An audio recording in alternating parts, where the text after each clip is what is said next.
Good, we are live again. Welcome to my live stream. And thank you, thank you all for participating in the voting and in. I got a call right now. Thank you for participating in the voting for this character and this artwork.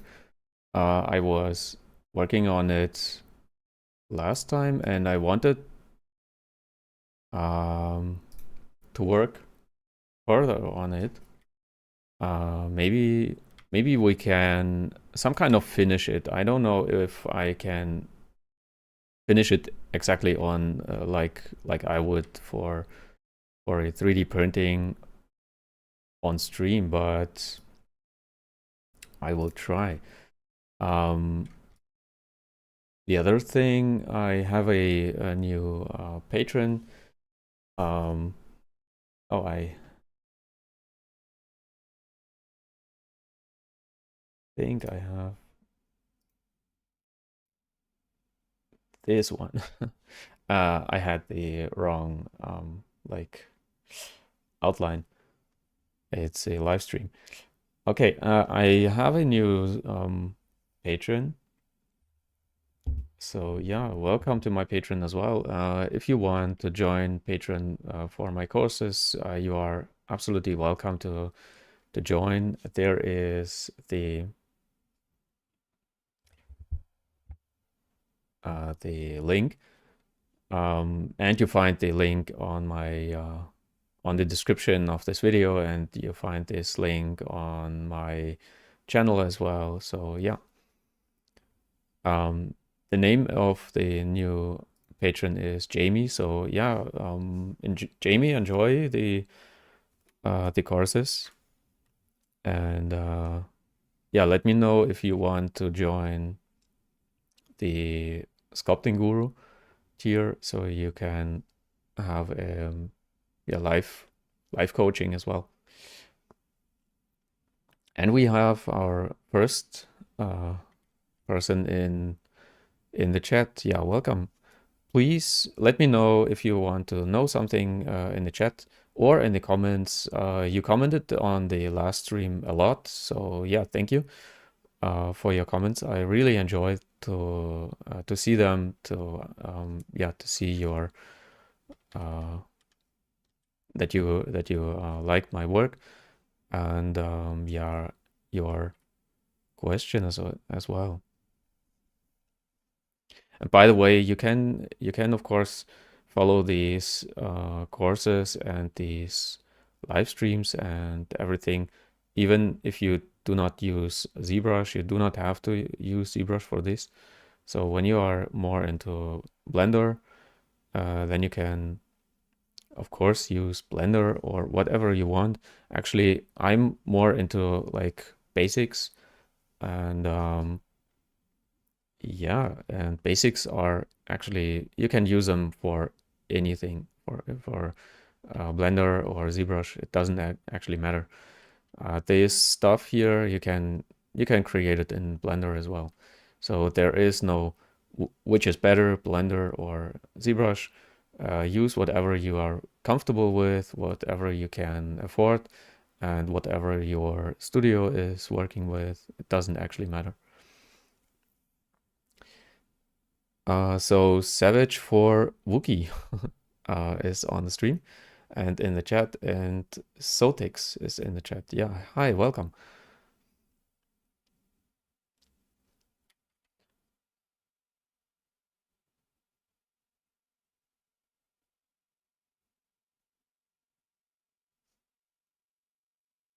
Yeah, thank you for actually the last stream was very well received by you guys.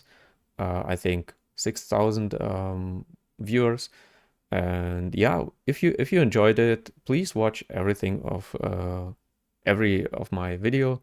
It helps me a lot with yeah, with the algorithm, of course, and you can yeah, watch them, enjoy them, and learn from them.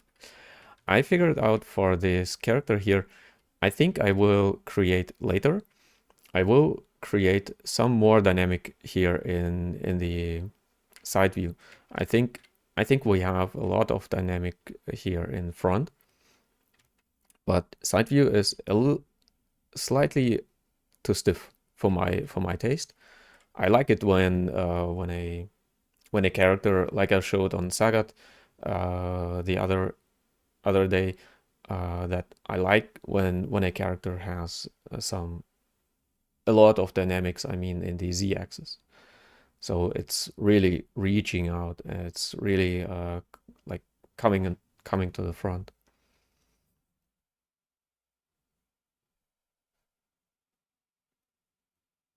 Yeah, the anatomy structure you mentioned, Savage for Wookiees, um, is actually I'm breaking down the major parts on the upper body. I mean the major muscle groups.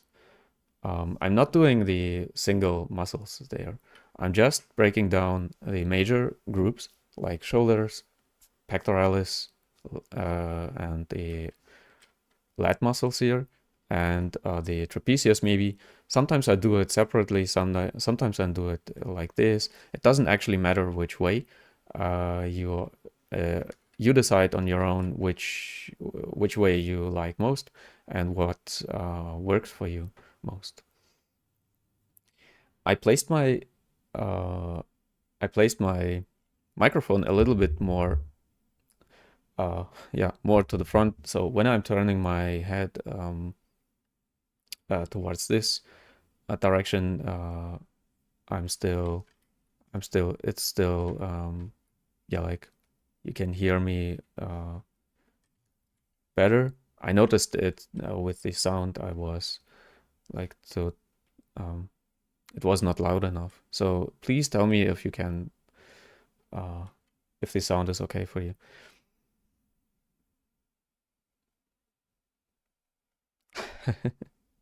Binge watching while working, it's fantastic. Uh, yeah, like I said, I hope you enjoy the process and this stuff. It's actually no magic here. I'm breaking down the anatomy. So anatomy is actually, for every character artist, anatomy is like 80% of learning, and yeah, 80% of the work. So please learn anatomy a lot in your career, in your learning career, in your yeah, like beginner career, and yeah, and binge watch my videos. It helps me a lot, and yeah, like I said, even if you like, or even if you are not liking something, please comment and let me know, and I will try to change it. Okay, I searched for some references for the feet, and I found this one.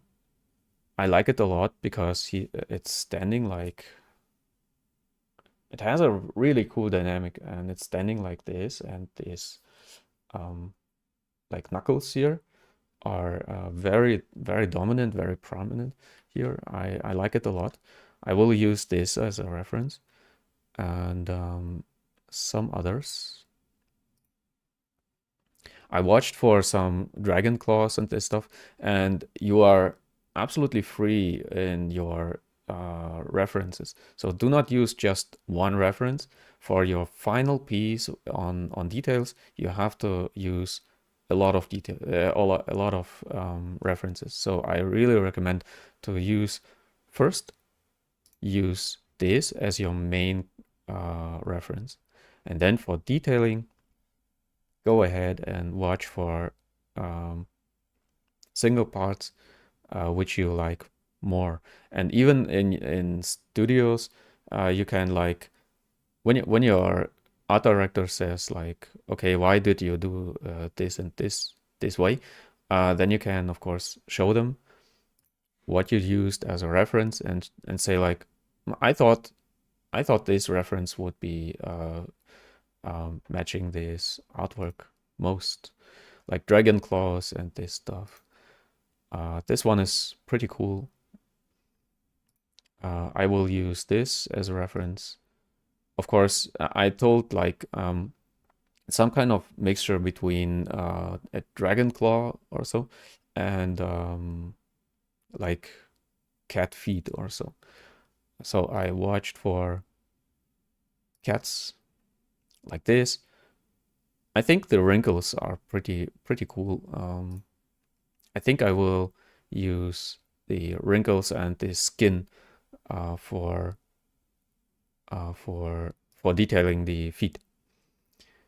But yeah, first we want to correct the pose a little bit. I think I do it right now before continuing.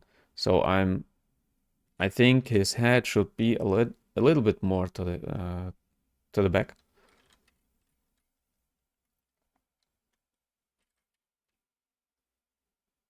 So I'm kind of like this, and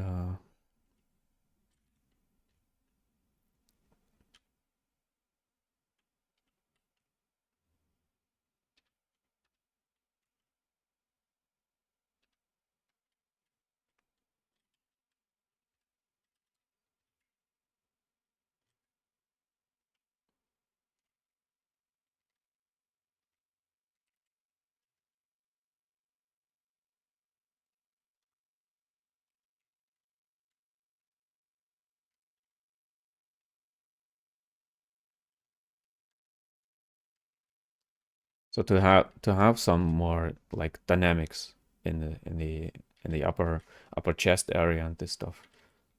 I want to uh, try something out, like more exaggerating the pose.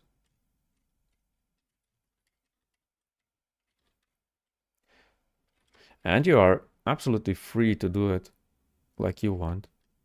So we get a beautiful like S-curve from the side as well.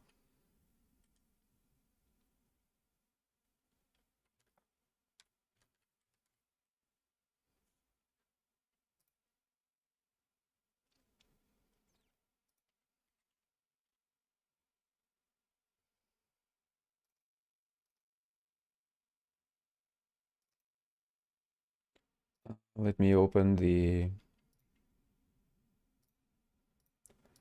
artwork at this side. So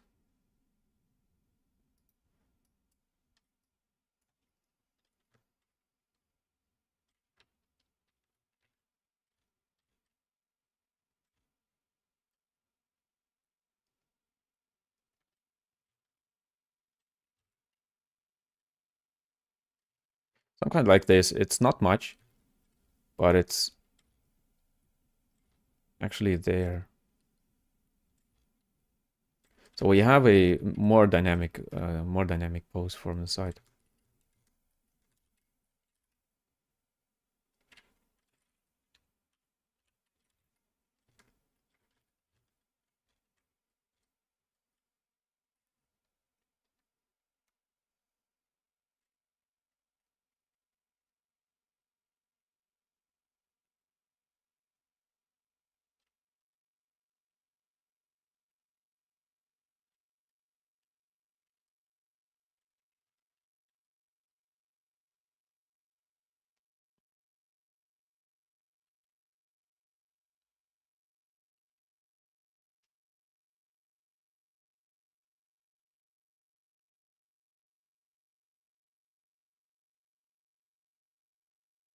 Mhm.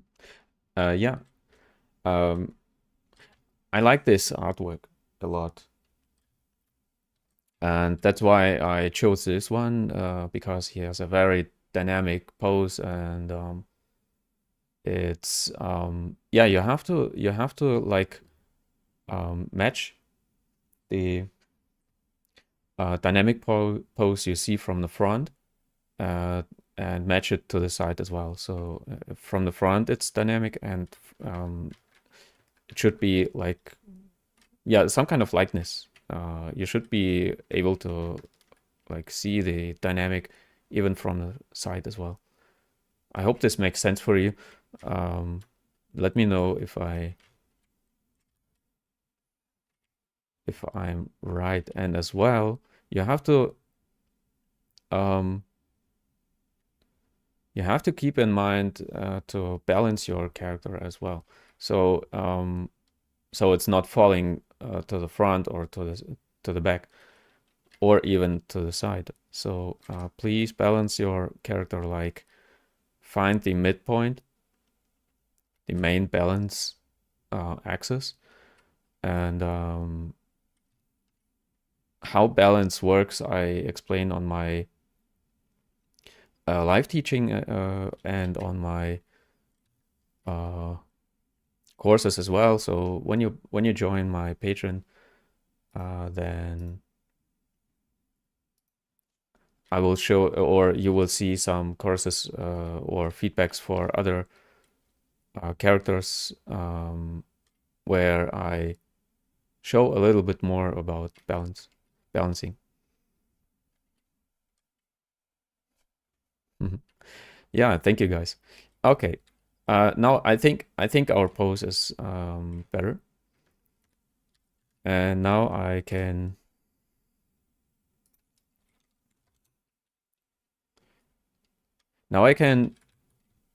join everything together in one thing and work further.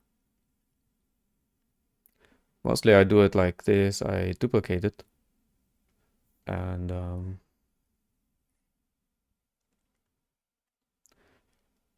Dynamesh everything without grouping, like this. But you still have these polygroups. And then ZRemesh with grouping, like 1 target polygon count, maybe 2.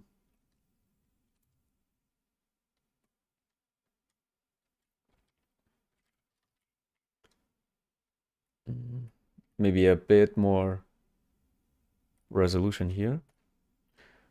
Yeah, that's better.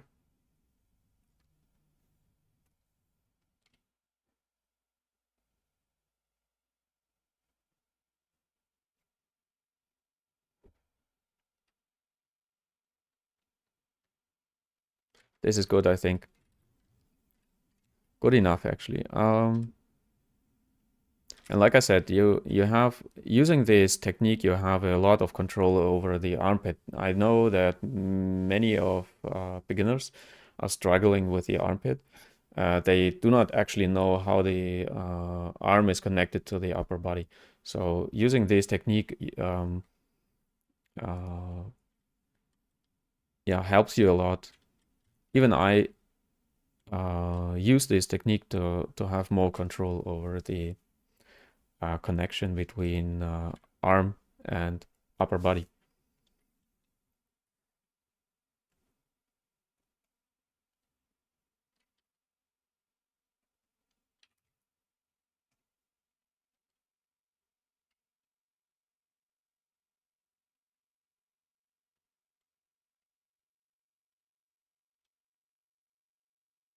I dynamesh some of these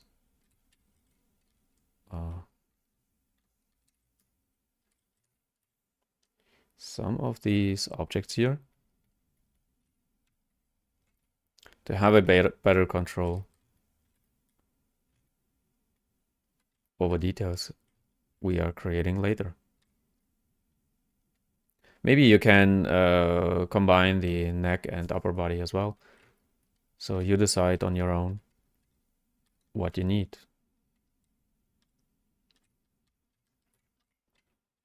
On the face, I'm not ready for combining everything.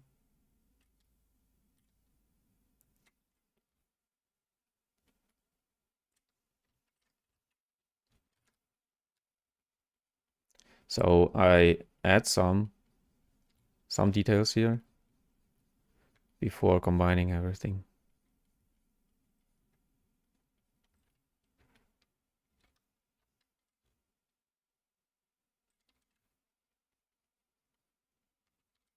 But you decide it on your own, of course, when you need to combine them, the objects or not.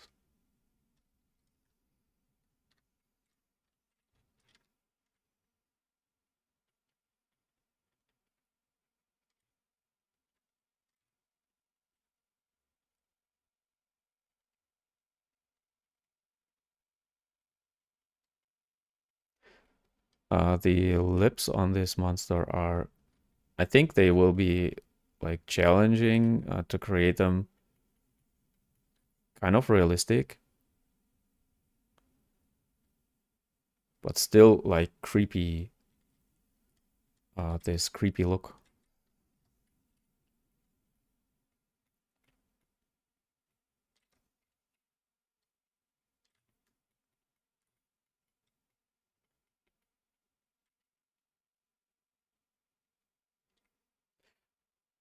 By the way, I was thinking about something the other day, and because I was watching a video where an artist who is very talented, I like his artworks. He told like he is a self-taught artist, and is it possible to be a self-taught artist, like a professional self-taught artist? And he told like, yes, of course. You see it like on me. Here I was never in an art school, and here are my artworks. And I was thinking like, yeah, maybe it's possible. Of course, there are people who are self-taught artists, and of course, it's possible to be one and to be successful and professional. But I think most people are not able to be like self-taught artists.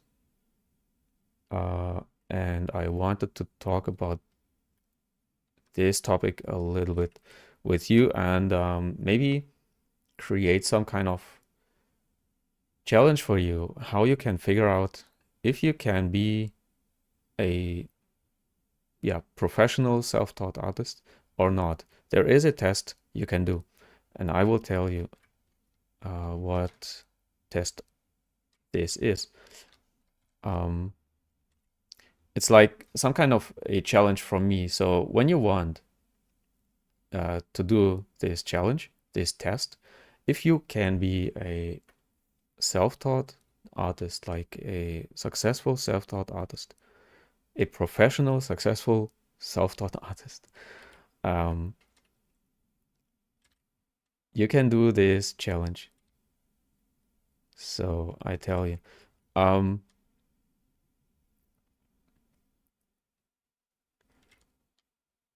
please, for this challenge, watch for something, and I give you an example, but of course you can figure out on your own what you want to do. So please find something you cannot do right now. Like I chose playing chess. Okay, so I'm challenging you, when you are not able to play chess right now, and you are like a beginner, you are not sure if you can be a self-taught artist or not, I challenge you right now to learn chess for 1 month. And when you can beat some, or when you can be some kind of good in chess in 1 month, or maybe 2 months, maybe you need a little bit longer, but please take this challenge, take this test with me, learn chess for 1 month and be good in it. And then I can tell you if you are able to be a self-taught artist or not. So this is a challenge for you guys. Everyone can do it, actually. Everyone can learn chess. And I can And I can tell you when you did this challenge, then I can tell you if you are able to be a self-taught artist or not. Of course, success is always like what is success and this stuff. But yeah, take this challenge, and in 1 month, it's the beginning of March. In the beginning of April, I will ask you again. And when you want, take this challenge and play a chess match against me. I'm not a huge chess player. I can play chess, but I'm not a huge player. And yeah, take this challenge. We can play together, and I can tell you in a live stream or in a live meeting if you are able to be a self-taught artist or not. And I'm curious how many of you will do this challenge. And if you, of course, if you have some questions, how I mean it with this challenge, of course you can ask.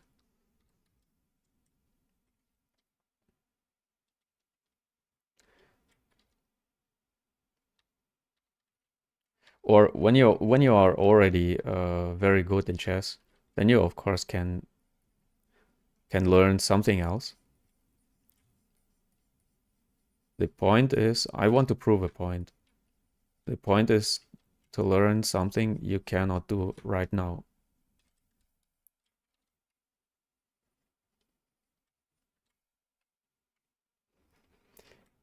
Anna and Kirill are on the stream again. Yeah, guys, welcome. I was talking about self-taught artists again. So I was telling a challenge. Like I said, I'm not sure how many people will take part in this challenge. I hope 1 or 2 will be part of this challenge. And yeah, the topic of self-taught artists, of course, you can be a self-taught artist, you can be successful, but it's not easy because like many people lagging direction, like what to learn first, what to learn next, and YouTube tutorials are very confusing. Okay, where to start, where to end, and of course they are not showing the full process and this stuff. So yeah, it's not easy actually. Okay, I think I need the gums here.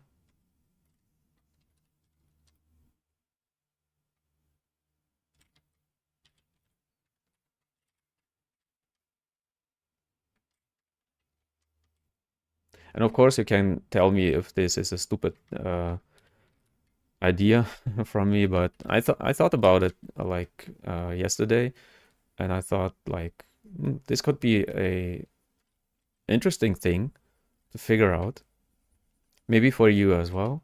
So when you are new to this stuff, like art in general, and when you want to figure out, can you be a successful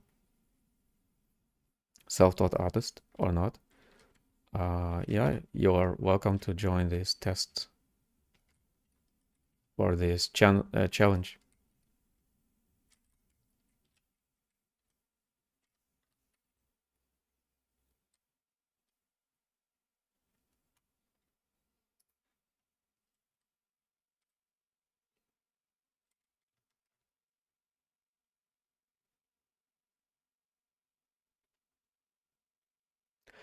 This character is more, I think, more capable, suitable for 3D print, because we are doing it already in pose.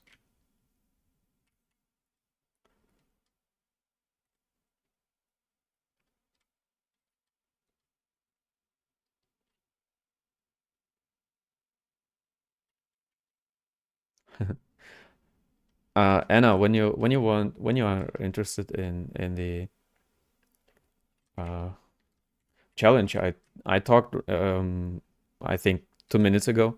So on the when you watch the video as a video VOD, as a video on demand, you will see the or hear me talking about this challenge. So please like revisit this video and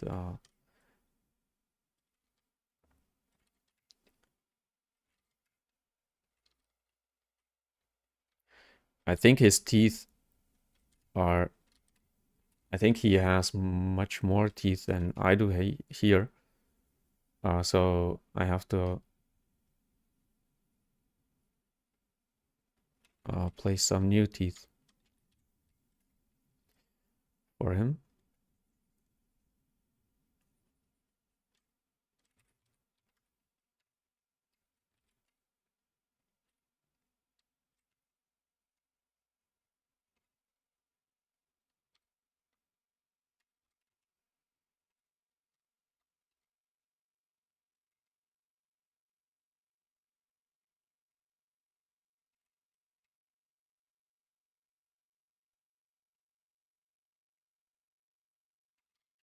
Yeah, like I said, I hear it a lot if it's possible to be a self-taught artist.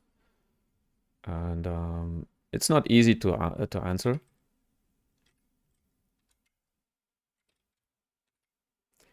This question.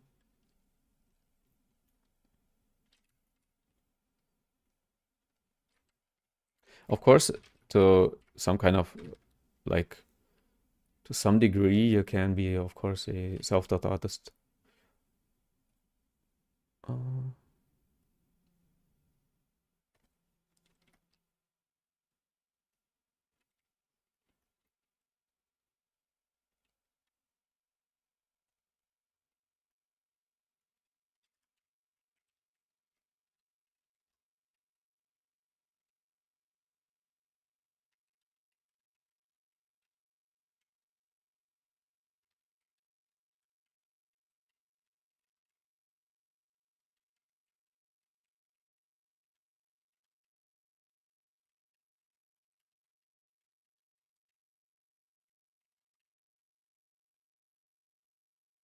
he has very thin teeth, and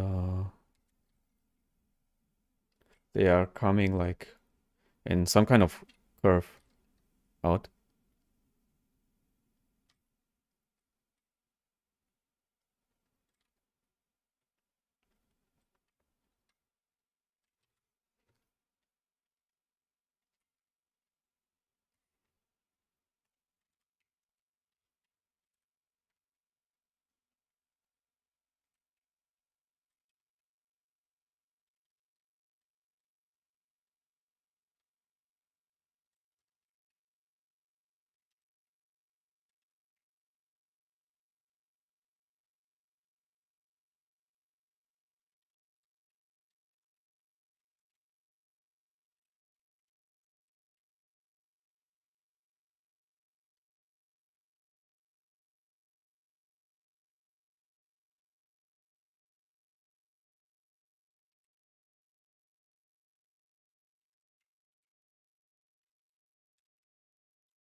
I always get phone calls when I'm live on stream.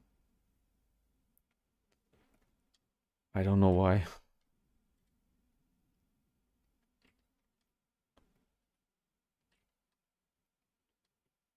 Of course, the teeth need some depth.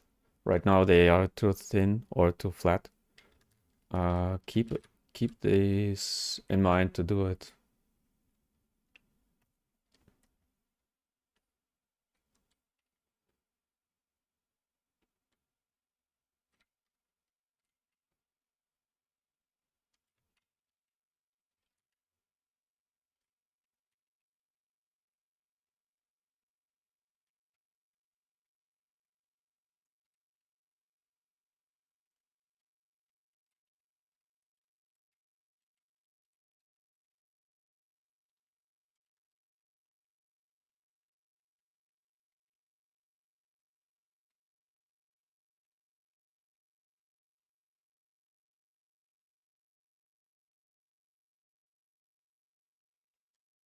Savage for Wookiees.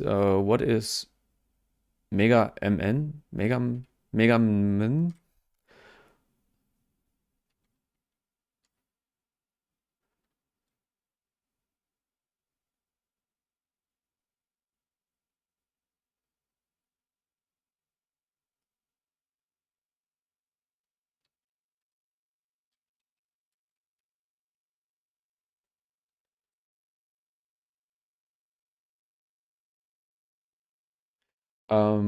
Yeah, Anna, the Savage for Wookiees is was telling to learn, of course, learn when you want to begin with ZBrush learning. I mean, I do not recommend to begin when you are a beginner to begin like program learning. I'm always telling my students to learn art fundamentals first. But when you want to learn ZBrush, then learn, of course, navigating first because it's pretty challenging in ZBrush. It's not like on other 3D software.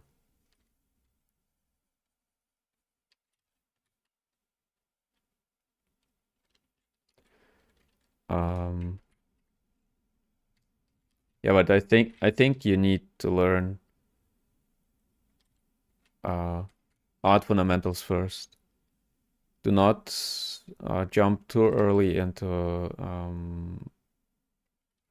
ZBrush and this stuff because it can be overwhelming to learn these programs. These like they are not easy to learn,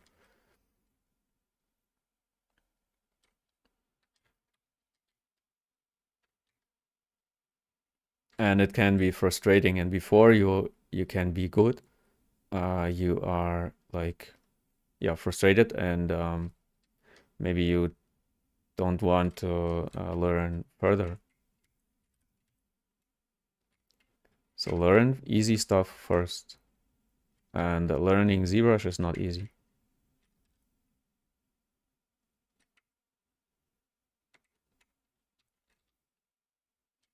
I need more teeth here.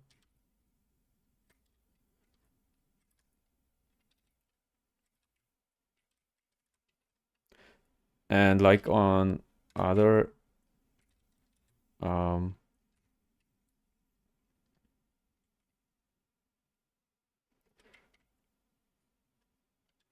let me like on other characters, like the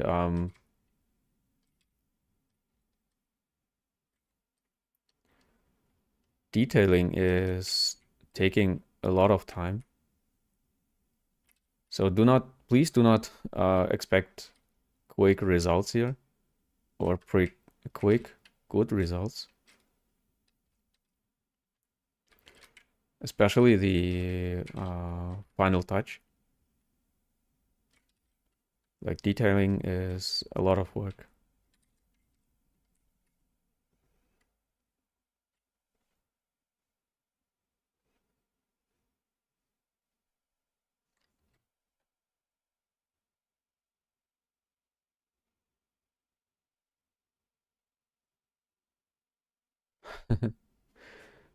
Yeah, you're right. Uh, when you are patient, when you can learn patiently, then you can learn actually everything.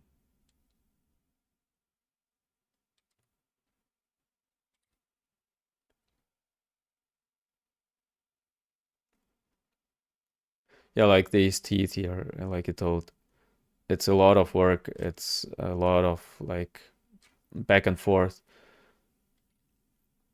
trying out what works and what not.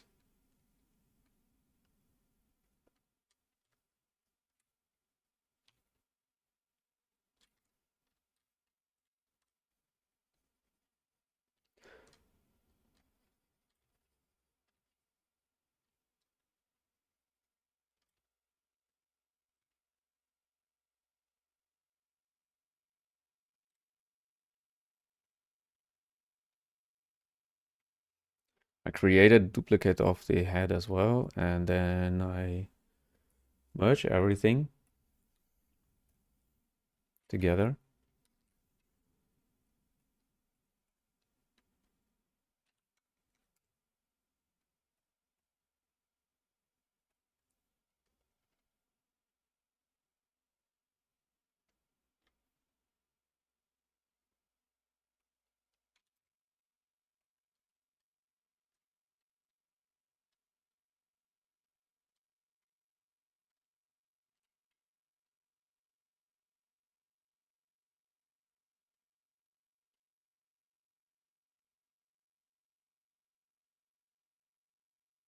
Oh, I think I made a mistake.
Okay, I lost some details, but it's not a problem.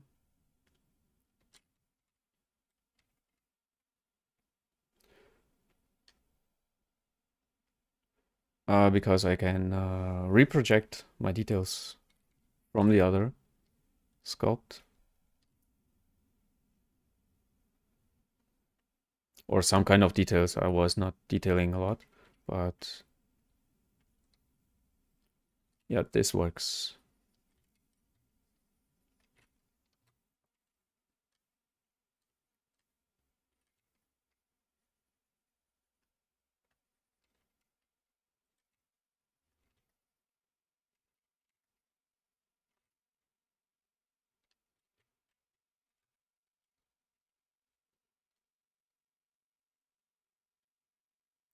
And now you can like experiment with some features like, I don't know, it's a creepy creature.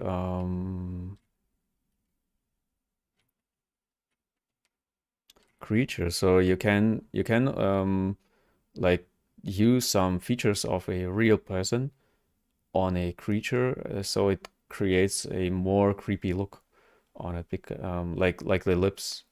I try to mimic some features of a real person.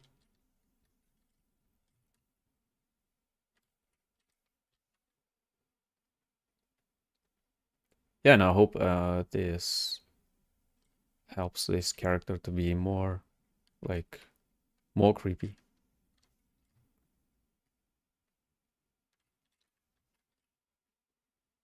It's just subtle, of course.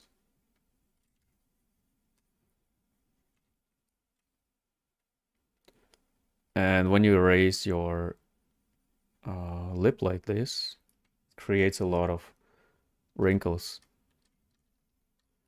This is something I want to recreate this here as well.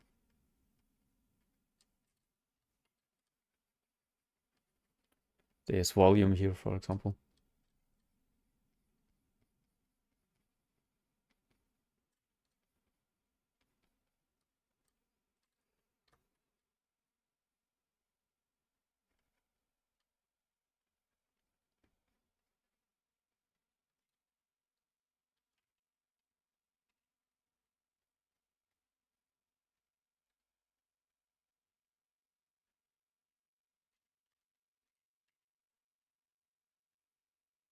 And of course, you need to be very good in anatomy when you want like this. this shape here is not present on a real person, but on this creature. So you have to be able to like think about, okay, how is this anatomy working, and how are the wrinkles going, like in which direction.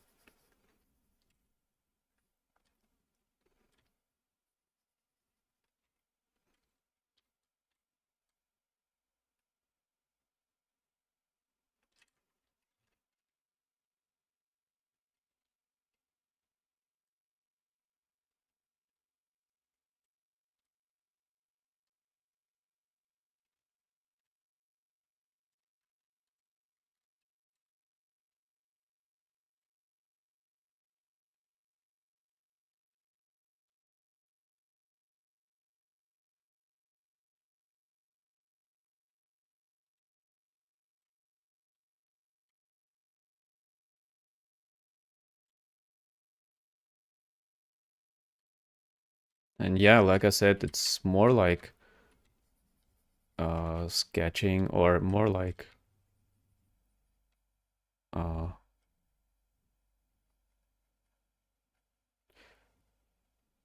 how it's called. Yeah, it's more like working with a pencil than actually 3D modeling.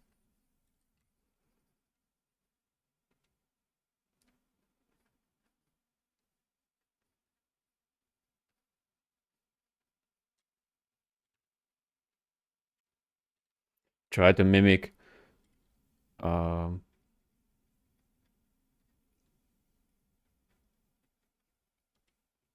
these details I'm seeing on like these naked cats here, like these wrinkles here. Of course, it's different, but I have these in mind when I'm creating these wrinkles.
And it's of course still like uh, a sketching, more like a sketching um, status here. It's not uh,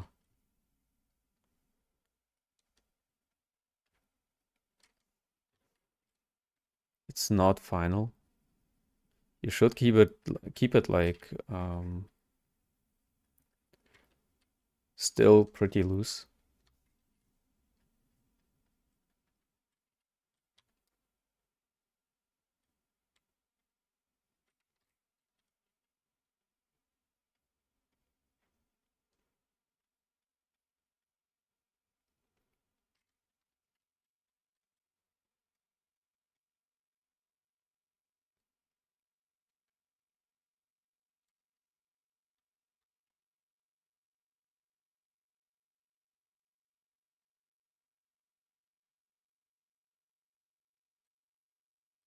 With his lips, he is forming like a some kind of O shape.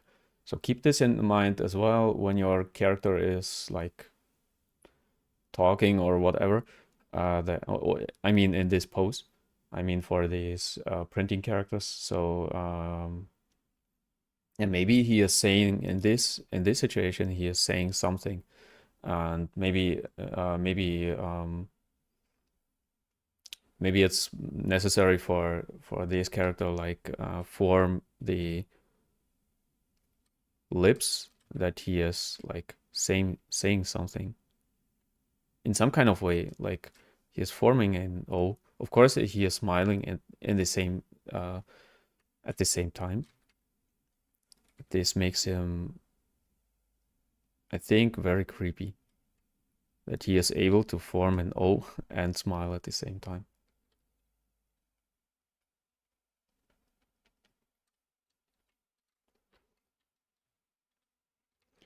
And of course, you decide how much time you want to spend on it, especially when you're doing it for your portfolio.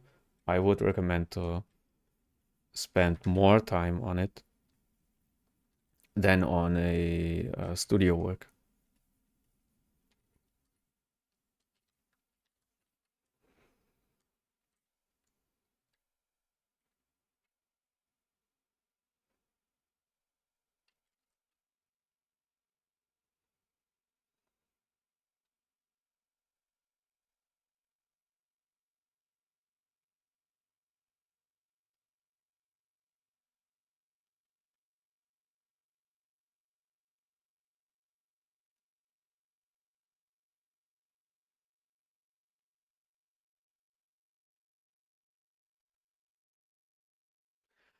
Um, your name is Ha Ha He He.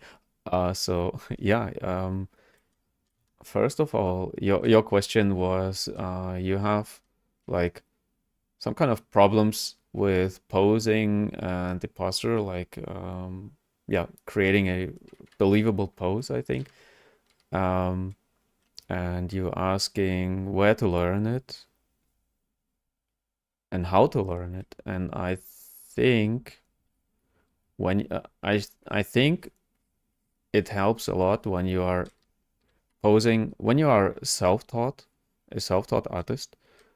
Um, maybe posing in front of the mirror helps you to figure out, like I'm doing here in front of the camera, what kind of behavior is in your body when you move your body like this and this. Okay, so maybe it helps you to learn some acting or maybe dancing or sports in general. So to have a like a feeling for posing and for I know it sounds strange when a teacher or a coach like I for 3D stuff tell you to learn dancing or so. I know it sounds strange, but actually it helps a lot. Try it out just when you want, just for 2 days, for from now to the next stream, and tell me if this helped you. If not, I'm wrong, but if this helps you, it's a huge plus for you. And the difference between Dynamesh and ZRemesh is maybe I can demonstrate it like on, let me see.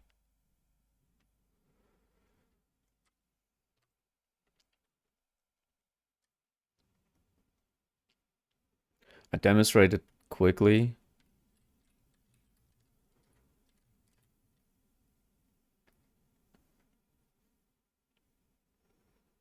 On this arm here.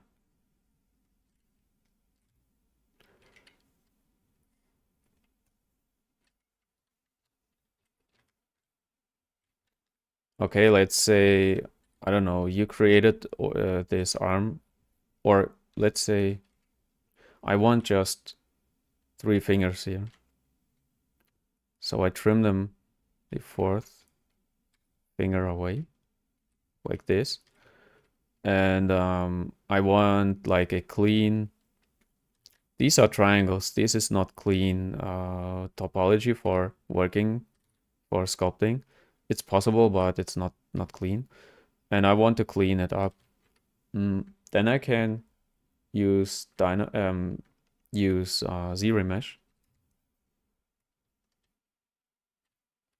and now I have some clean topology here. Okay, and the fingers are still separated. And let's say the other thing, I have just 3 fingers and want another one like this.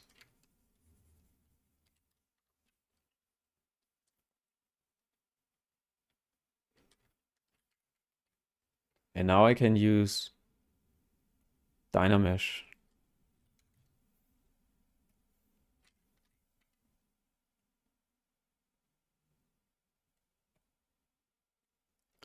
to join the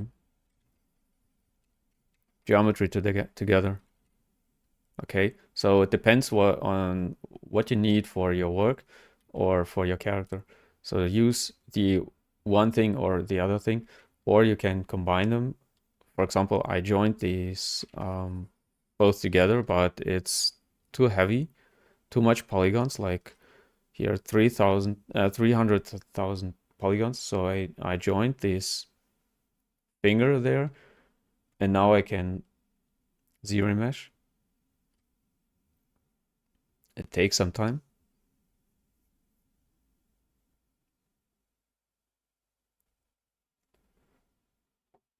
This one is empty.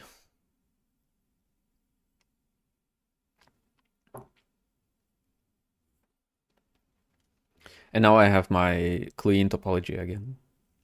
Okay, so this is the difference between them. And this is the way I use it.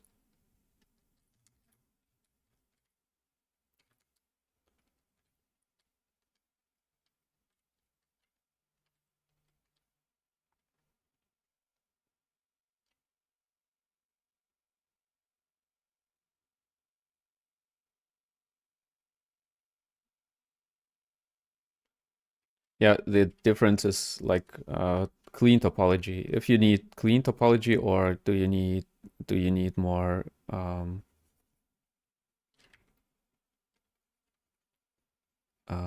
or do you don't need clean topology? It depends on what you are working on. So a tutorial cannot tell you what you need.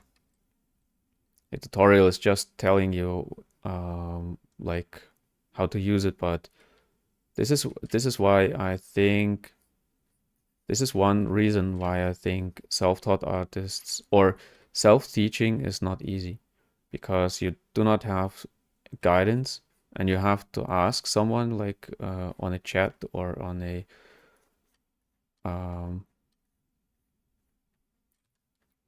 forum how to use it or what to use, or and the people are like, okay, they do not getting like why you are asking and what you want to do.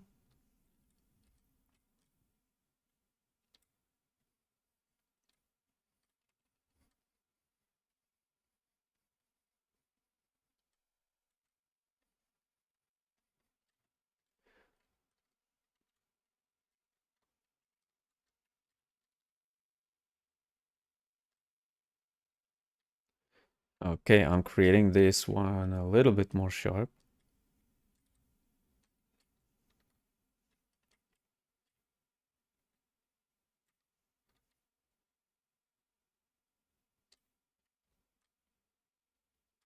And for detailing, you can be more free. Like here are not many details on the artwork, so you can be more free and decide on your own where to place some wrinkles or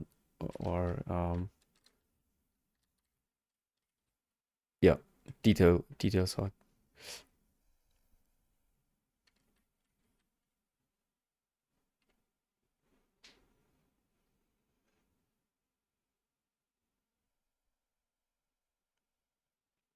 Yeah, Gato is telling that he is using Dynamesh until he needs some clean topology. And let me see. And then he is using more Uh,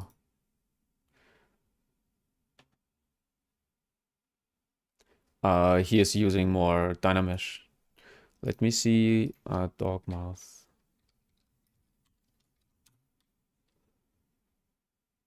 I want more details on like on this area of the mouth here. And I think I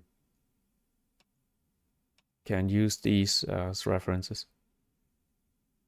So dogs have like these corner of the mouth is more hanging and it's wrapping a little bit outwards. So you have to have a like some kind of um, visual library in your brain uh, where to watch for references.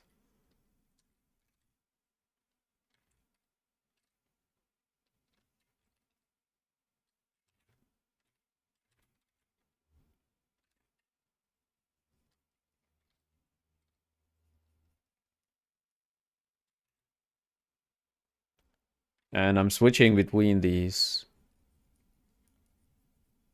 over and over.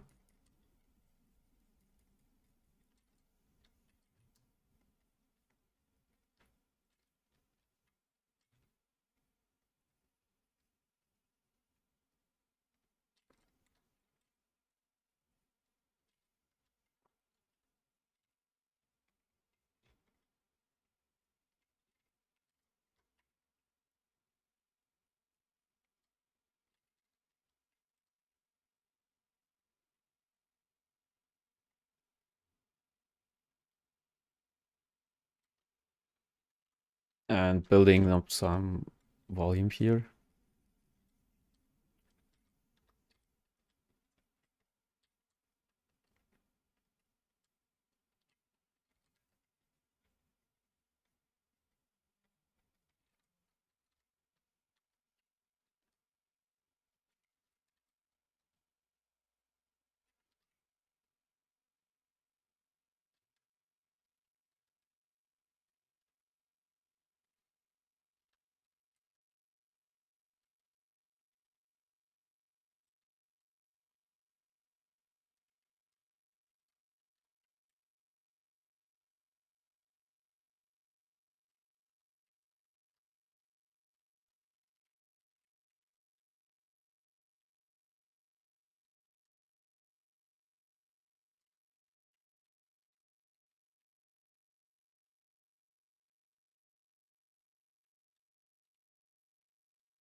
Okay.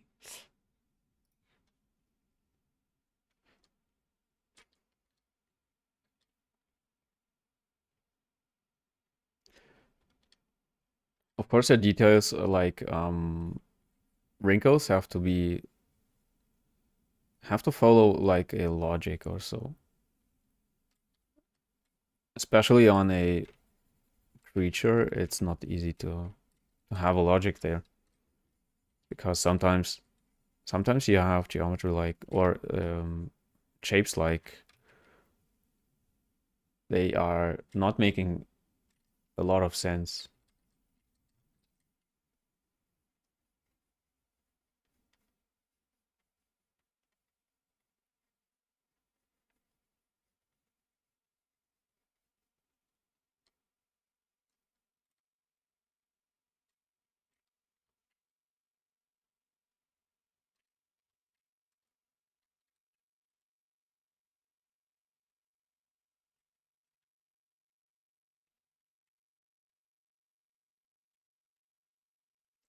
And it's of course a development process. So here you are a more of an artist because you're like creating a complete new creature and bring it to yeah more like yeah more to life.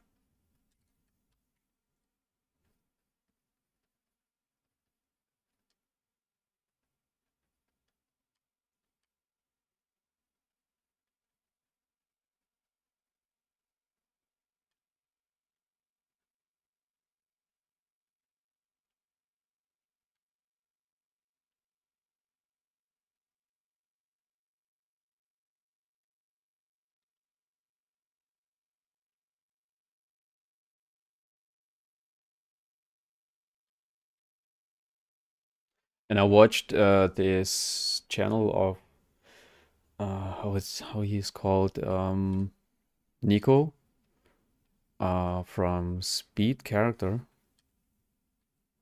He's creating speed paint like speed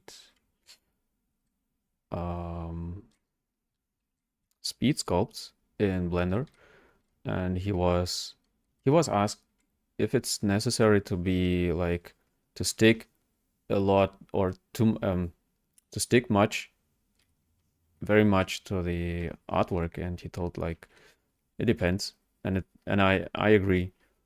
It depends, of course, on the customer. Some customers want a recreation, a like likeness, 100% likeness of the artwork, and some are more like, okay, it's most important thing is that it's noticeable, like this particular character.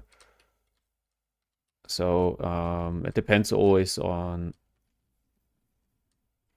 what kind of customer you have, but I tend to stick as much as I can to the original artwork. Because what's the point to create an artwork, to pay someone to create an artwork, and then not to use it? There is actually no point in it.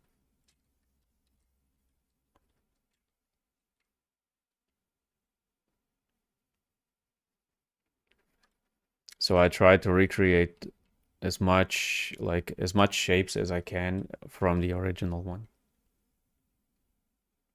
And I, of course, take a look at it if it makes sense overall on this character.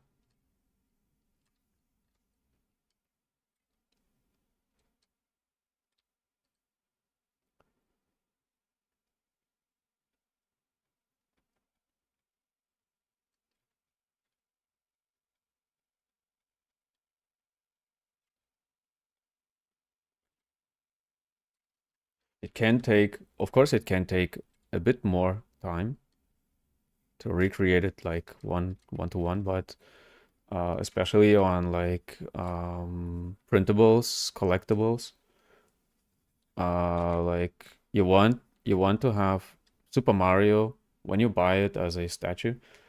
You want it to be like exactly like in the games. So there is no like, oh, do it like, I don't know, surprise me. So it doesn't work actually like this.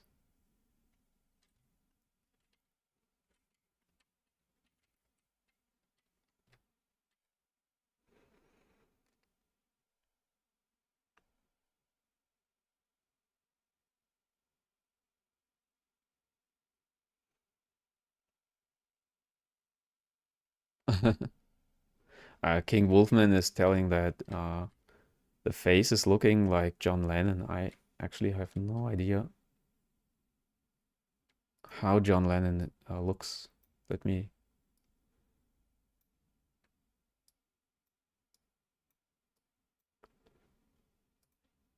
let me watch.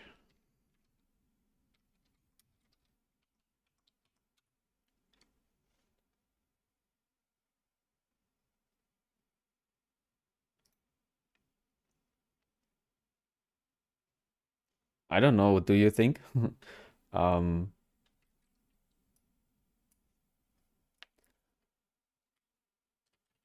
Yeah, interesting. Interesting interpretation that it looks like John Lennon.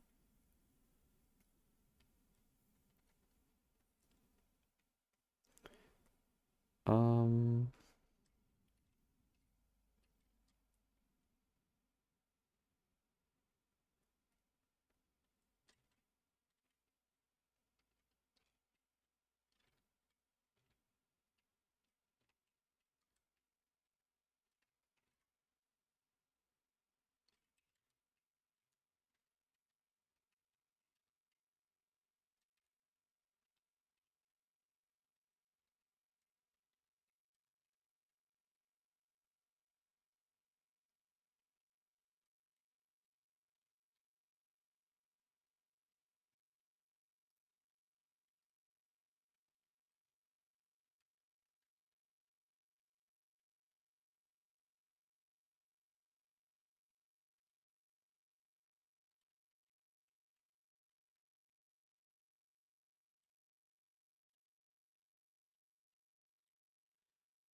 and like I said on the ear, um, I tend always to add some realistic um some realistic elements to it, even if it's a stylized character. So let me watch for like a goat ear or something like this.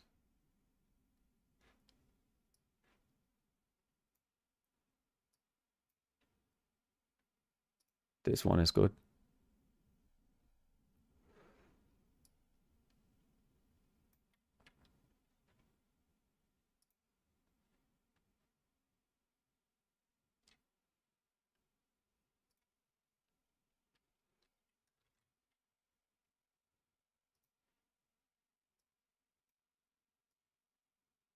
I put it to the side.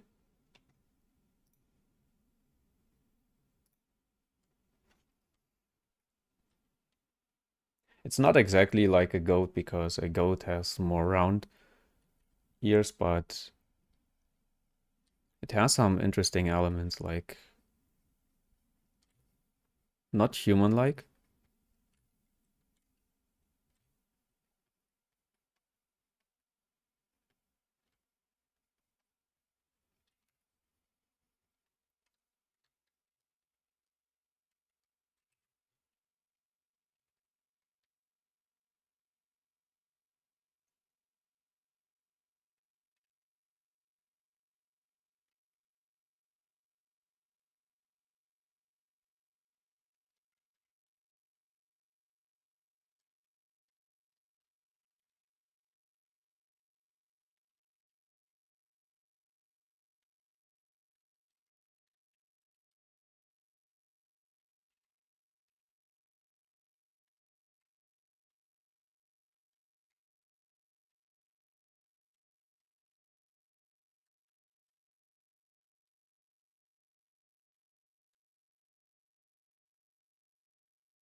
And my students are, of course,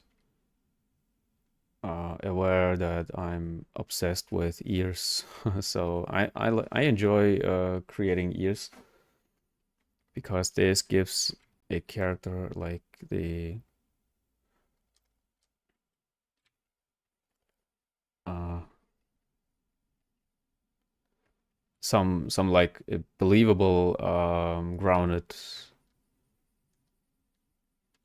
grounded look.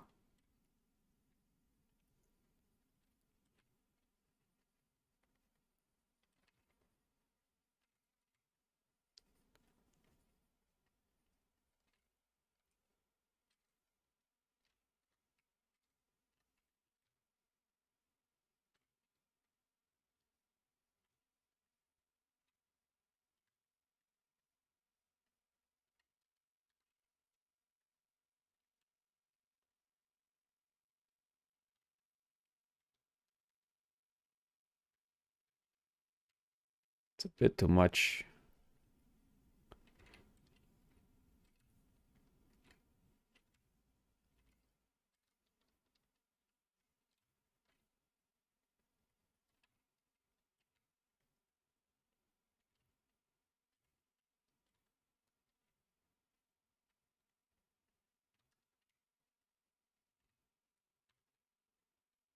Some kind like this.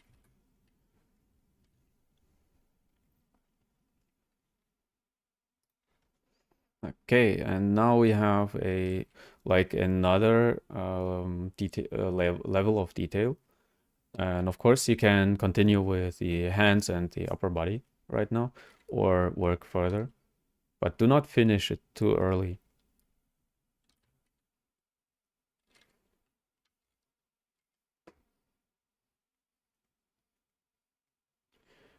Still, try things out.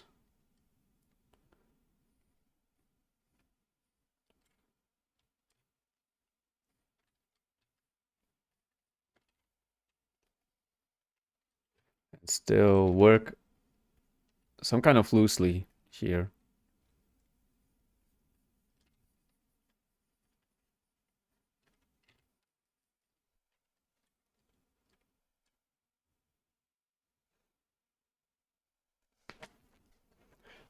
Which part?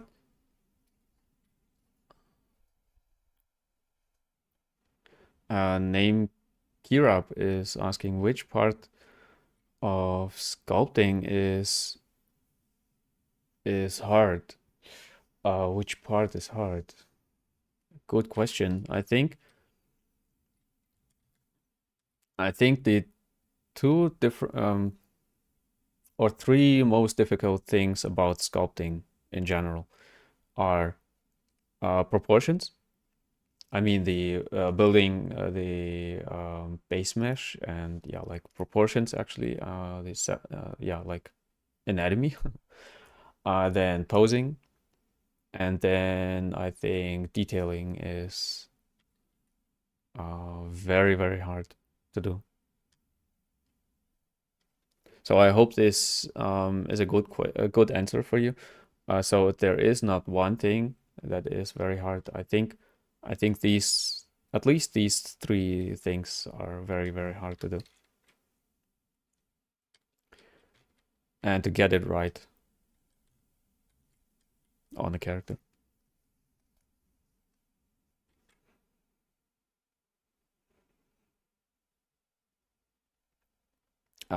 King Wolfman is asking where to do hard surface. Yeah, like where to do hard surface is better or like, and it's like always, it depends, of course, what you prefer to do. Um, is it more poly modeling or is it more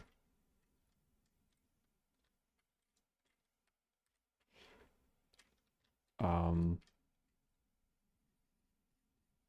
sculpting, more free form sculpting? I think, to my opinion, I enjoy hard surface sculpting more than hard surface modeling because it's more free. I like free form a lot. So I like creating free form a lot. So that's why I enjoy hard surface modeling or sculpting in ZBrush more because you are like, you do not have to stick to too much to correct geometry. And first enjoy the process. Of course, you can re-sculpt or redo the sculpt later when you want to have a clean surface.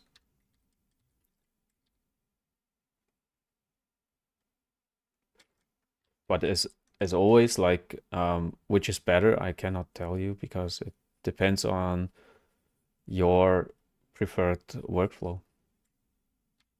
there are a lot people working in the industry with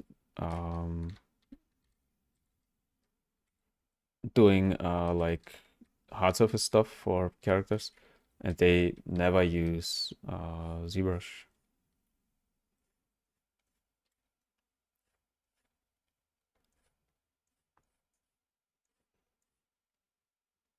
And here we have to be careful with symmetry. So I pose it on purpose really, really early because I want to create a lot of asymmetry, but at the same time the character has to be on balance. Like he doesn't have the one shoulder like this and one shoulder I don't know. So yeah, keep in mind to keep some kind of symmetry and to break symmetry at the same time. I know it sounds like strange, but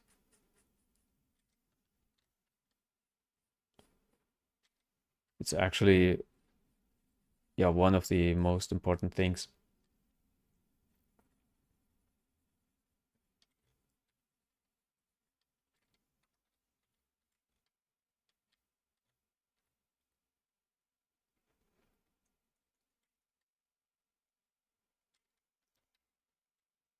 Breaking symmetry in detail and keeping symmetry on the larger scale.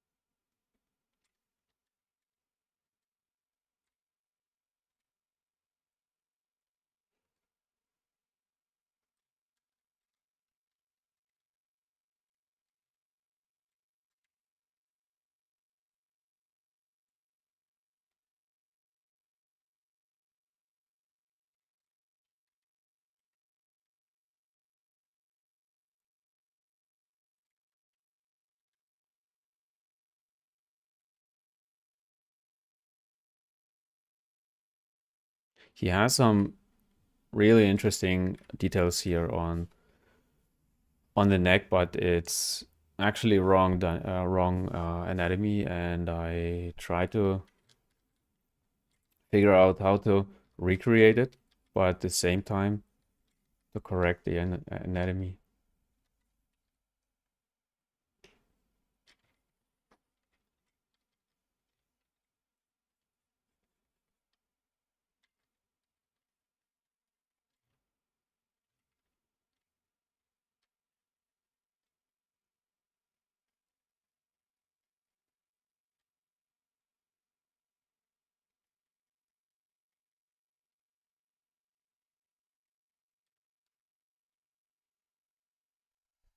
Hmm.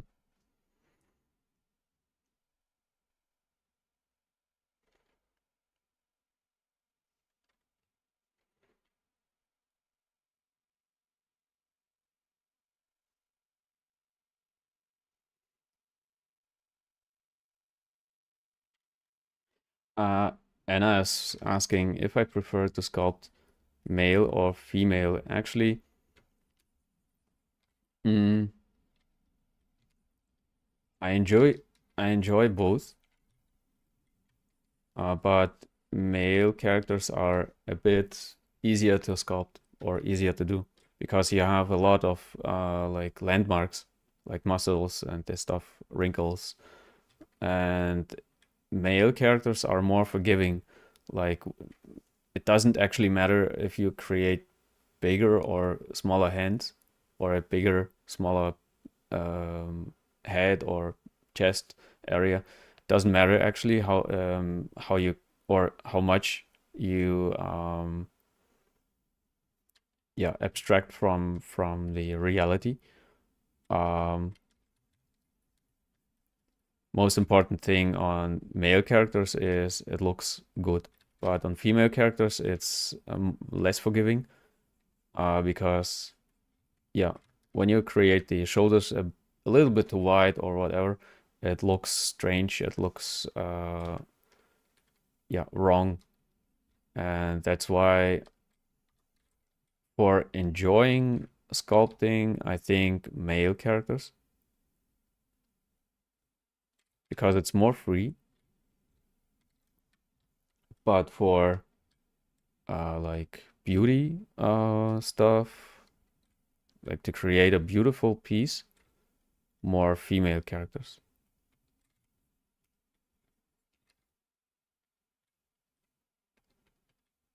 Like when I was presenting my anatomy skills, when I'm presenting my anatomy skills, I always use male characters for it because it's more forgiving and yeah, like I said, you can uh, create it a little bit more free.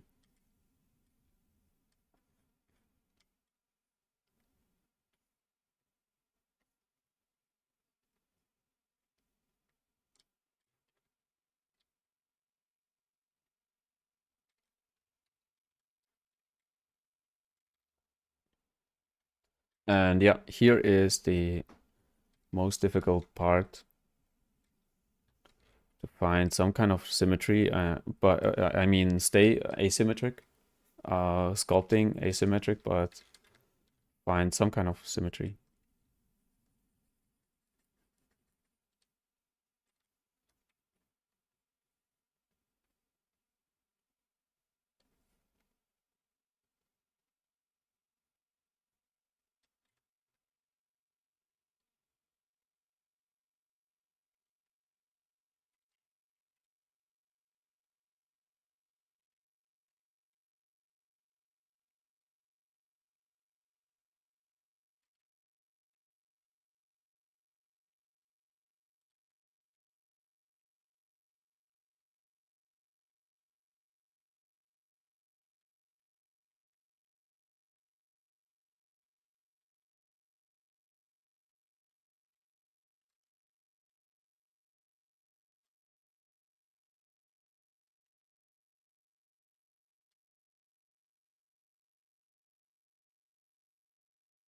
And actually, creature creation is the most fun part thing because you can actually be even more free on these characters.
And here as well, good references are very, very important.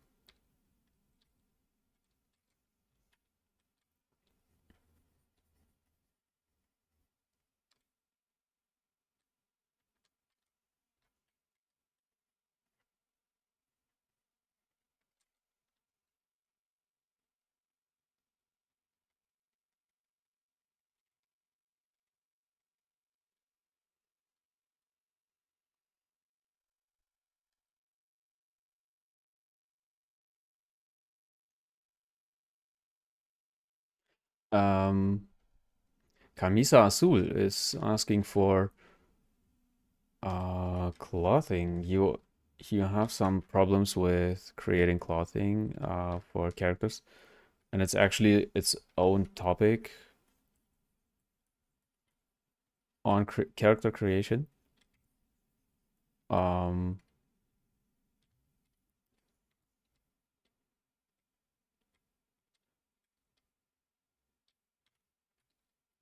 like you are asking for maybe a tip for clothing. When you have realistic clothing, like I don't know, like for a game like Last of Us also, then I really recommend to learn Marvelous Designer.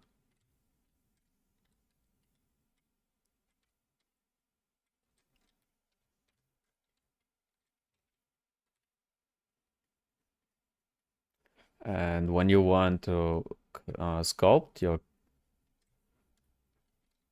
cloth, then I recommend to study clothing a lot. There is no way around it. It has like some, yeah, um, its own anatomy actually.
This area is too much.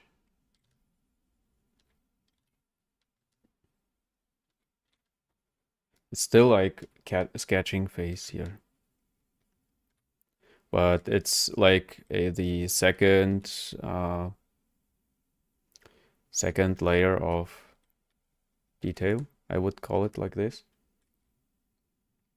So I think um, last time or maybe the time before, um, I always work like this. I create this as my first detail level. Okay, the pose itself. Then I go ahead and create this stage. This is my first step or my first like level of detail, the pose itself. And then I go, this is my second step where I'm sketching the more like more details on the model.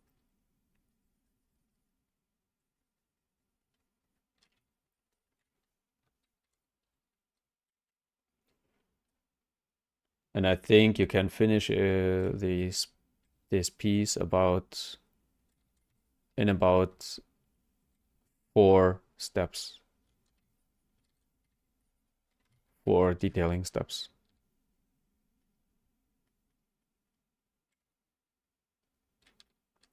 Like the head is, for example, already in I would say like step 3. So it's nearly finished. Of course, not for a triple A game. For a triple A game, you need a lot more, a lot more detailing here. Oh, Camisa Azul is you did another donation. Thank you a lot. I think you donated already last month or so. Thanks for your donation.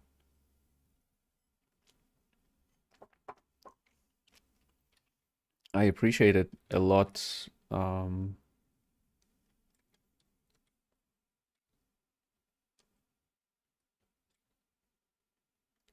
And of course, you are welcome on my Patreon. So I have some, or I started some courses. Of course, I need your help to finish them. I mean, it depends on what works best for you guys and for me. And right now, I'm working on some uh, projects, but I'm working on this project as well. So when you want more courses or so, like on Patreon, please support me there as well. But of course, it helps me a lot to get just your comments and your uh, likes and this stuff. So yeah, subscribe, like on my channel here on YouTube when you enjoy my work. Okay, I think the like frontal muscles are finished sketching. It's still sketching here. Let me see.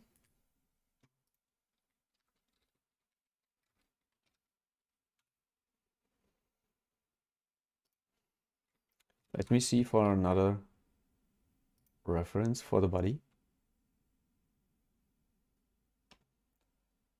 which I like a lot is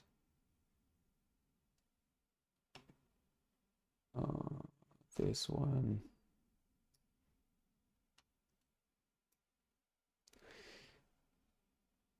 I like to use Iggy Pop as a reference for the body, um, because he has a very interesting yeah, body and skin. He has some muscles, like here when he was like in his, I don't know, 50s or so. But he has some muscles, but the muscles are not like on a bodybuilder. There is this loose skin there, and I like this balance between loose skin and these muscles there. Uh, it's a very good reference for, especially for characters like this one. Or like here, it's a bit too much. He is too old here. I mean, not he is not too old, but it's of course his muscles are gone. It's not helping us, but like here, this loose skin, which I want to use for my character, and I think like this or this here is perfect for our character here.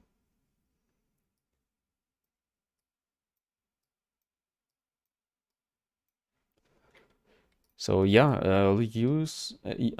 build up a good visual library and watch for things that are helping you to create your characters.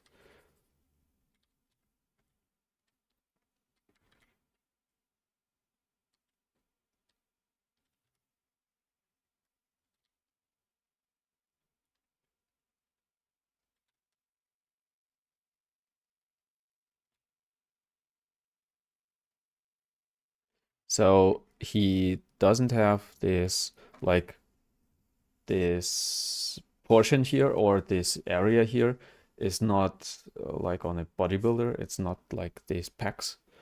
You see some bones there.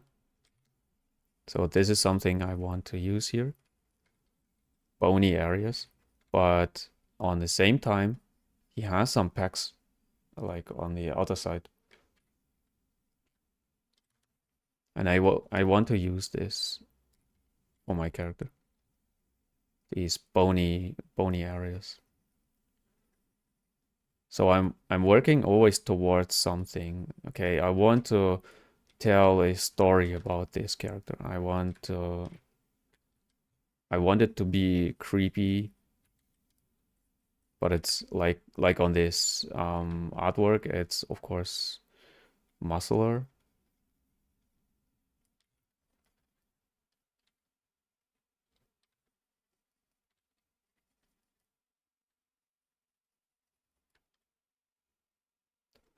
Something like this. So not too much definition. I mean, not definition, but um, not too much like pecs, muscle pecs there.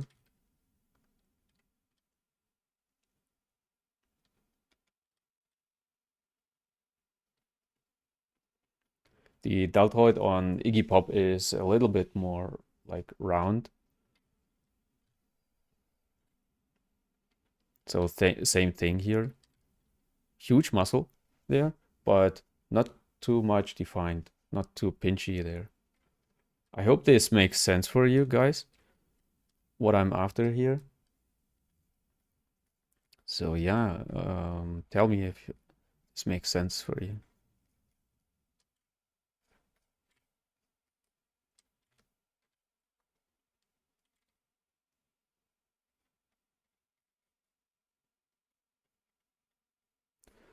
Some wrinkles there, and of course here as well, because when you make a move like this, of course there are a lot of wrinkles. It's creating a lot of wrinkles.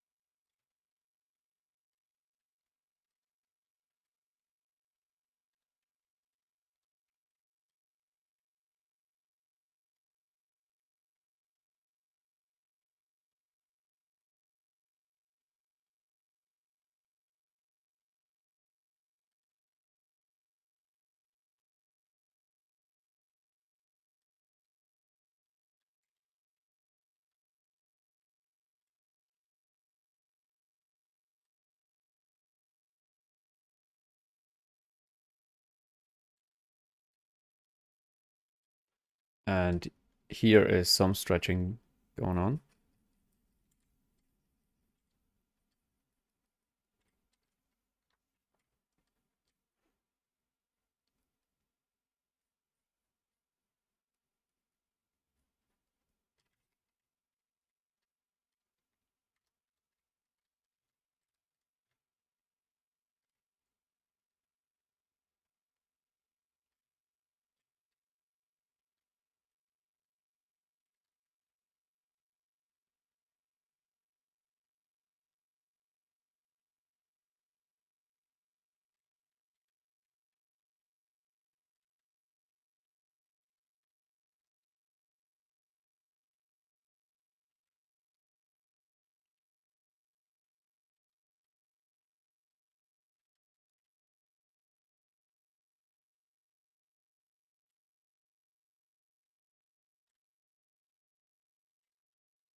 Of course, these muscles are not correct here.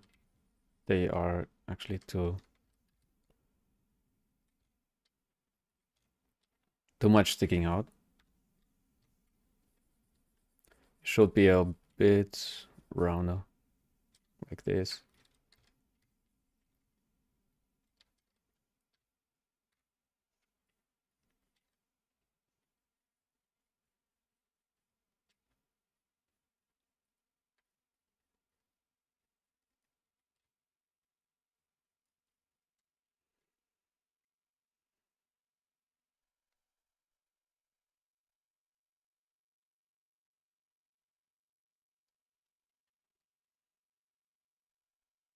How to find good references for characters? It's a good question. I'm spending some time on Pinterest and watching for new inspiration. And I'm always watching for what I like, of course. And at the same time, I'm watching not just for what I like, but I'm watching for things I can create, and of course, I can learn from. Okay, so there should be something in the artwork I want to learn from. Like here was the pose and these like skin wrinkles and this stuff, or like horns, whatever. So I'm watching always for these things, always watching for improvement. Because yeah, I'm not just showing you how to do things. I want to learn my own as well.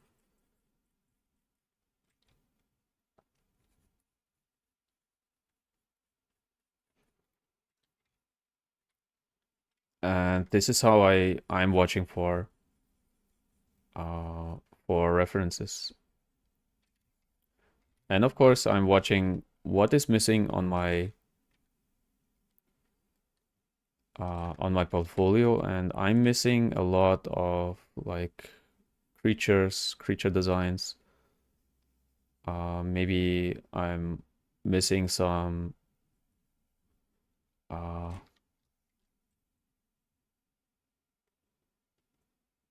game game related stuff.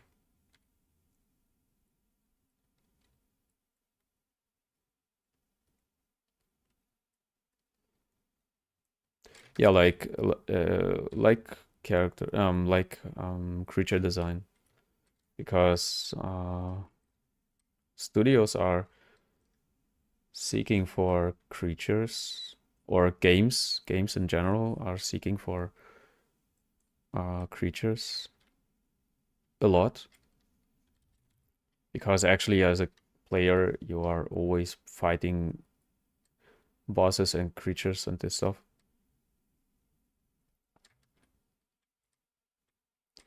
And I'm always watching for challenging things. Like I said, I want to learn something,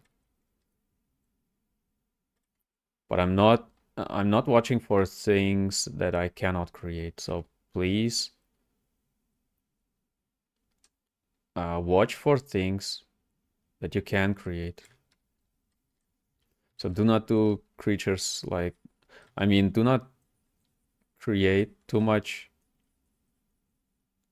things you cannot handle. Learn the basics first, like for when you see like on this character there is some clothing going on and you have no idea how to create it, then yeah, learn the basics of cloth creation, and then enter this challenge,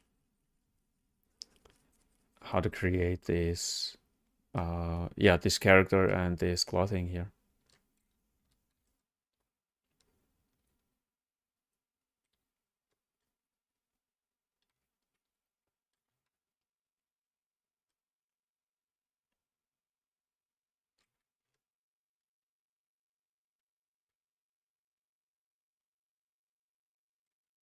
I think I like this creepiness of his upper body,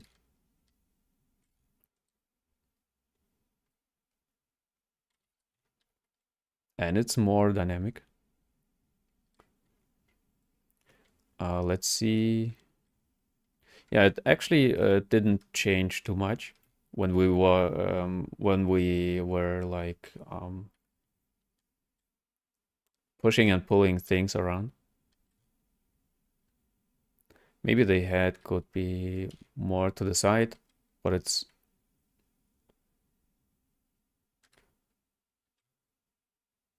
or like this. I think it's good enough for now. Of course, like I said, I have no idea what is going on at the back, and I have to find some references for this. And of course, I have to use my knowledge about anatomy to find out how to create it, and of course, design it, design uh,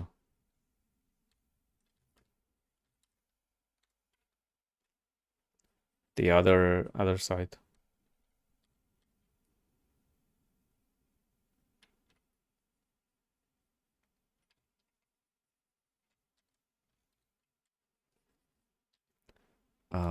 Victor Joe is asking something.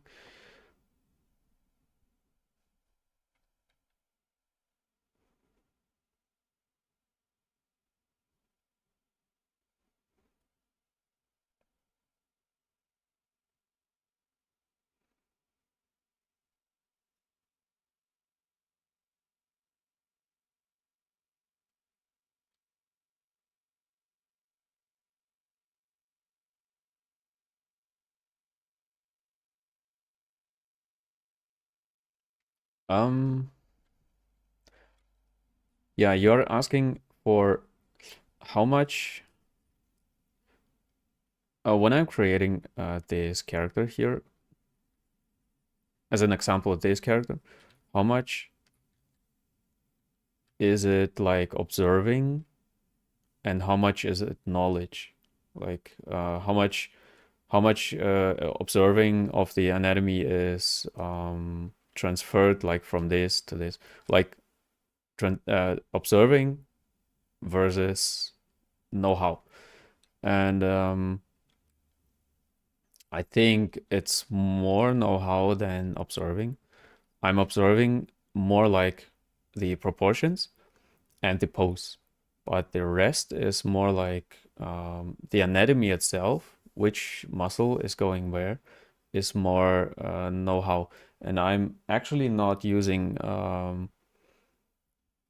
for detailing or for like reference for details. I'm using, of course, photos or yeah, I don't know, like sketches from other people or sculpts from other people for detailing. Like I think, oh, this is a good idea. How this artist solved this problem, but this is later. First is I'm creating anatomy from my knowledge. I'm not even using any references for this. It's not it's not necessary to create a full body anatomy without references, but I always recommend my students to be able to create basic anatomy from the memory because it's more dynamic or more you are more free in doing like this, and it's of course yeah, easier and faster to do. Not always like watching for references. And when you do not know how the back, for example, works, or I don't know, just for detailing, I'm using references just for detailing. The rest is actually know-how and knowledge. Even on a character like this, of course, here's a lot of like trying out what works and what not.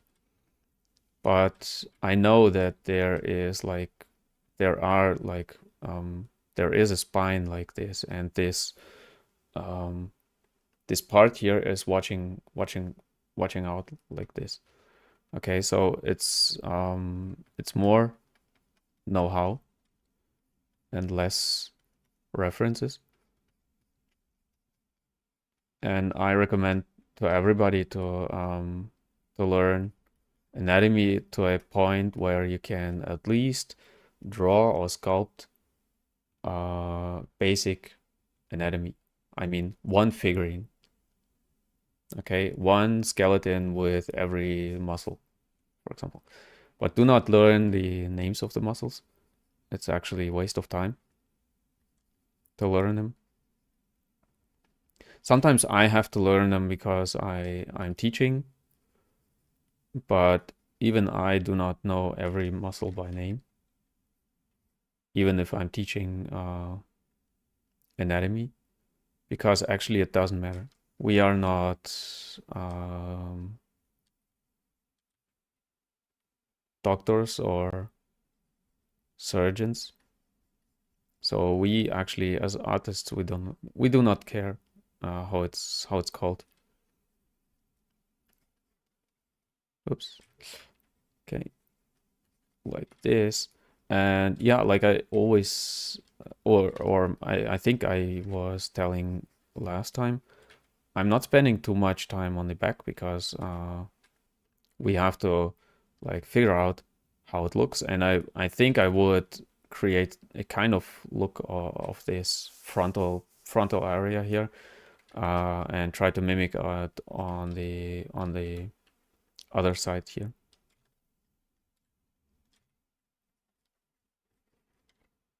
Like I would create some space for the rib cage here.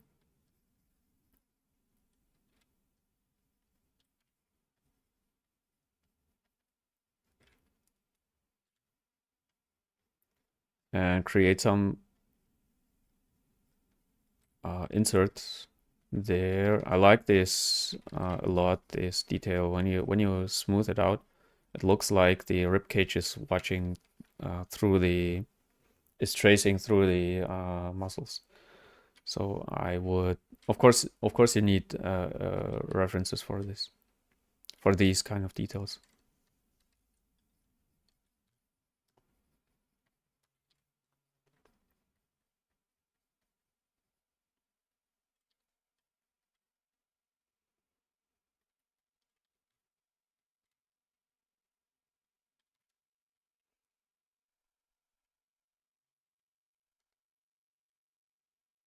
Any tips for being a creature designer? Um, you mean, I think you mean sculpting and modeling, because designing actually, designing characters is a different thing than sculpting and modeling.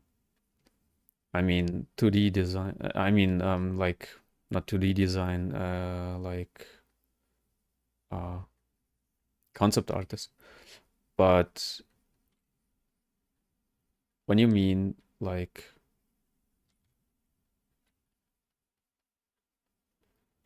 being a sculptor,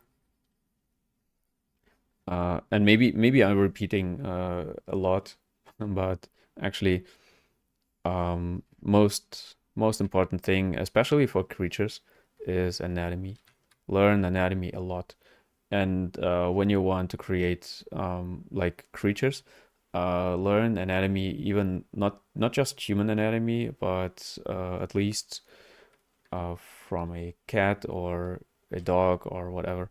So animal anatomy as well. So yeah, this is the most important thing on creatures, even more than on on humanoid characters.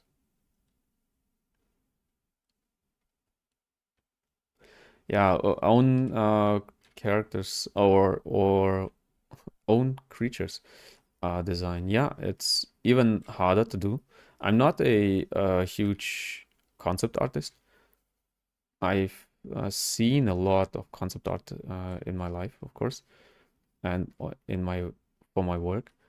But on my own, I'm not a huge concept artist. Yeah, like I said, anatomy first. Even when you are 2D, creating your creatures in 2D,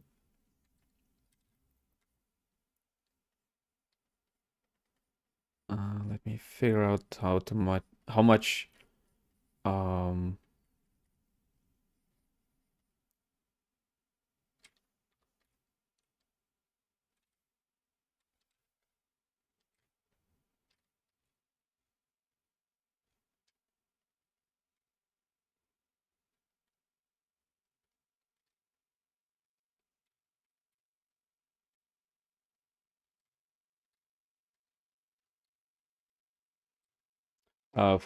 for concept art is it's of course necessary to be a more like 2D artist.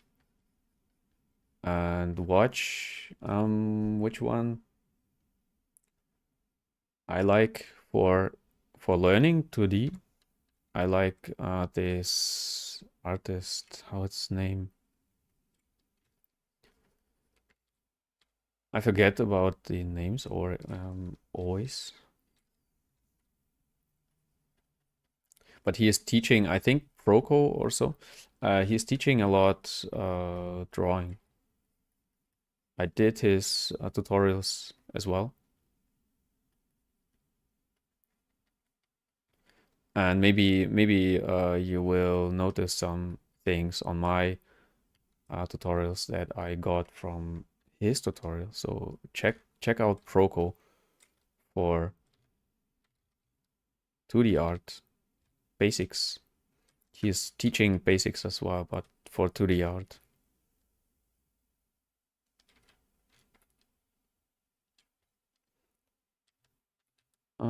I think these neck muscles are too big, too much. So I have a base, like a base here. And now I'm pushing them a little bit more in that they are not this big.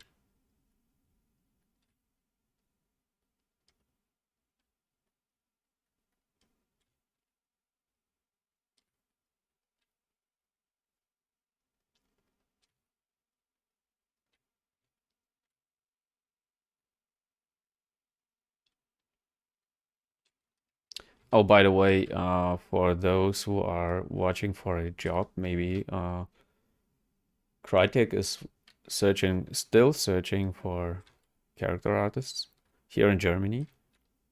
When you want to join them, yeah, and I'm curious if you can join them. I mean, if they are, I mean, it's actually a joke because they are watching for a beginner level character artist for 3D characters, beginner level with 3 years of experience. It's actually a joke. And I told it already that the studios or game industry will not spend time on or money on your development. They want you to be a beginner, but with 3 years of experience. It's actually a joke. I get these jobs frequently on how it's called, LinkedIn. And yeah, like I said, as a teacher, I have to be like watching for opportunities for my students. No, it's not let me see. Um it's not mid-level, it's actually beginner level. They write like it's a beginner level job, but with 3 years of experience. No wonder that they are watching for. I get these job proposals. I think I get them for about, I don't know, 3 or 4 months. And they still have problems to find this beginner level artist with 3 years of experience.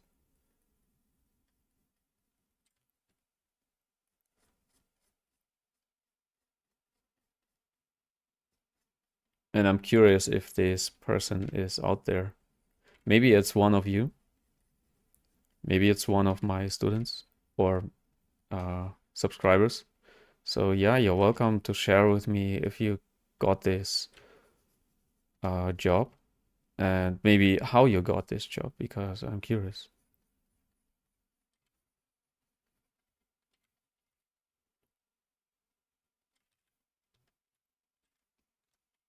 I like this little detail on, let me show you, like this, because this muscle here is like wrapping around here and it's creating like this little gap here. Like here. I hope you get what I mean.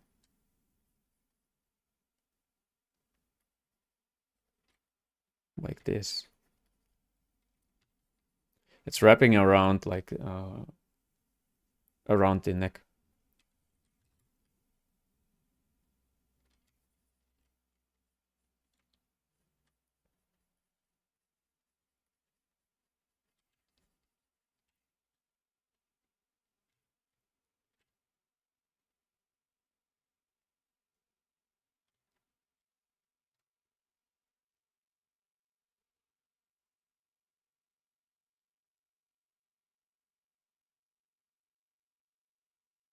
Yeah, you are right. They are always looking for experienced artists. But actually, I have no idea where to get this experience. I got my experience in the advertisement industry.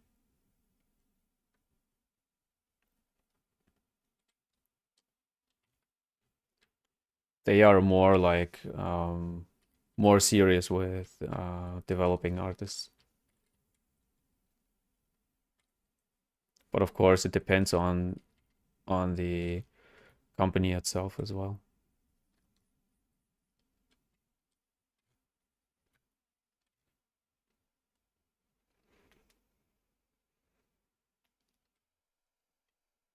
Yeah, thank you. Yeah, Ashraf, thank you. And 3D game. I'm curious, 3D game, are you like a studio or are you like a single person who names himself like 3D game?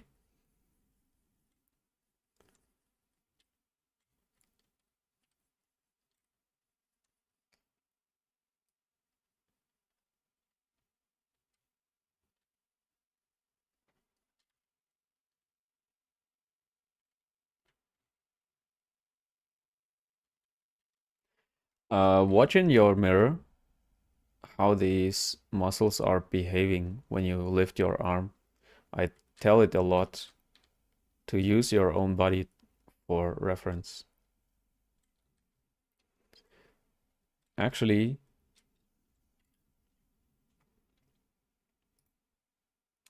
I'm sorry guys, but I planned to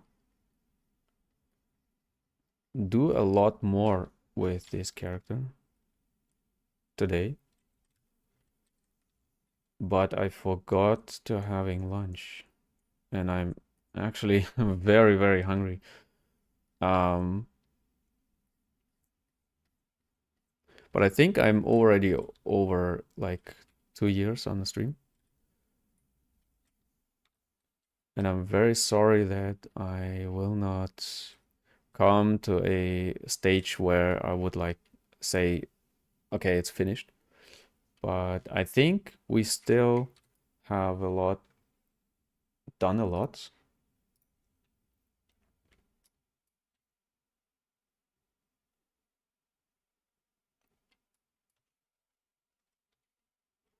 Of course, it's a lot of work and it's not easy work. And yeah, it's a lot of detailing here.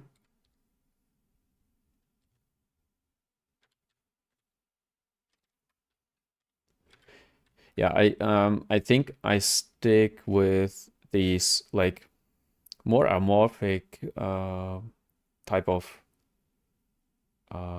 muscles here in the jaw area because it's I think this area here is more free. I think there is like you can use more free anatomy here, but on the rest of the body, I would use a more realistic anatomy. I think so. These muscles here are not making sense. This is what I wanted to say. That's why I'm using my knowledge more here on this part. And yeah, like go a little bit more into realistic, some kind of realistic anatomy.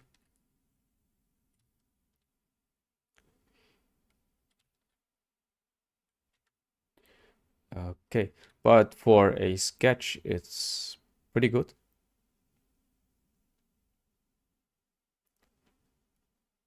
And let's see, what we can. I will. I think I spend a little bit more time with the feet, like with this reference here, and I try to recreate this type of foot a bit more.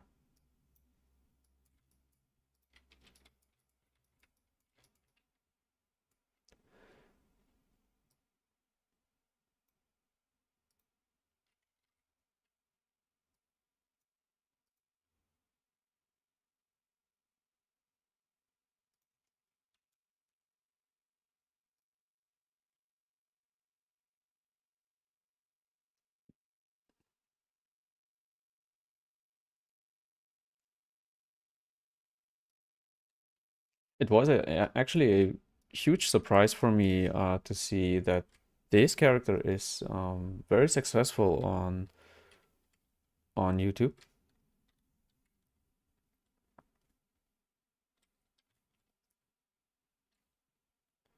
And I really enjoyed that this character was reaching about 6,000 clicks.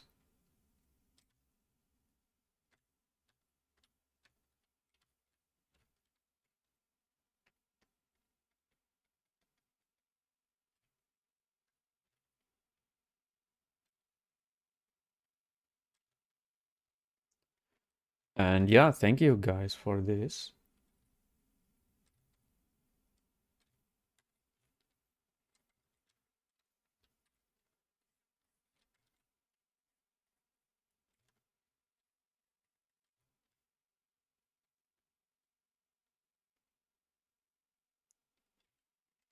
It's rotated a little bit too much.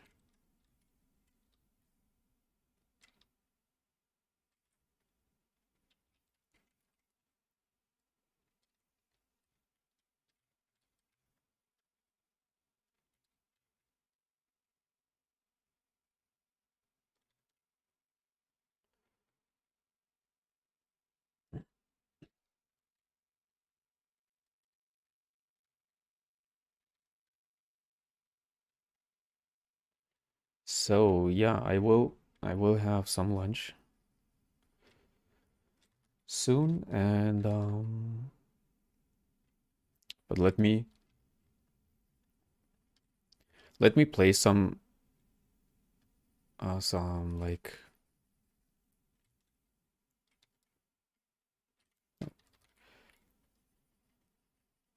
some landmarks here.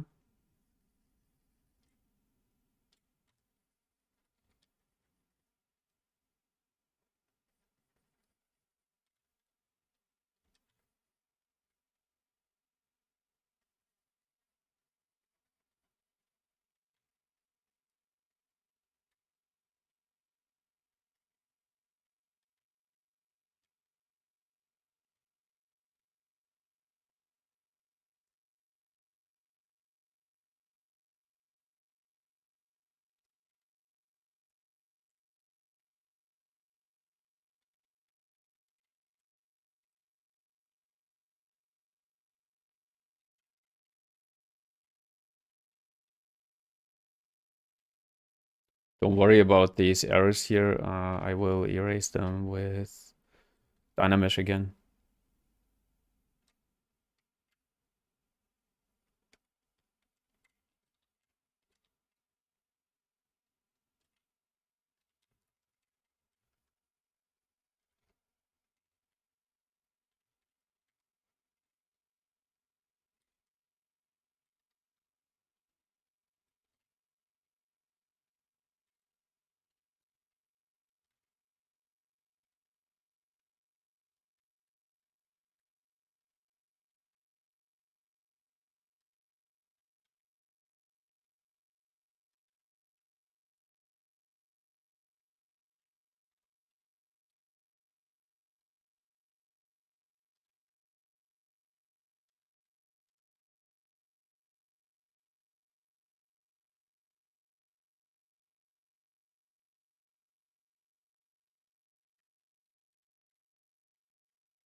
And one thing I wanted to say about creature creation, what I learned is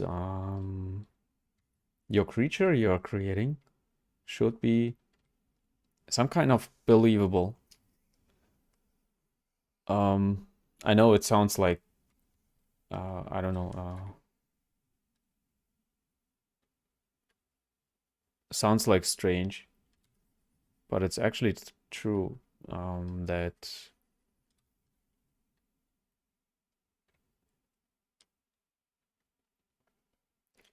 like when you watch this creature as a player, for example, you want to believe that this creature is out there somewhere watching for you or whatever.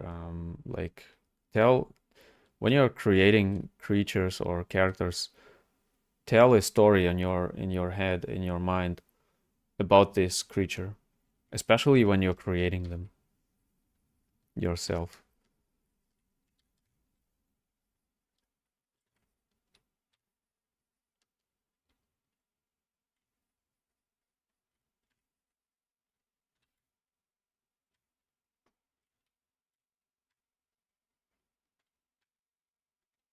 So it should be some kind of believable, yeah, creature. Your player has to be has to think like, oh, this thing can exist somewhere.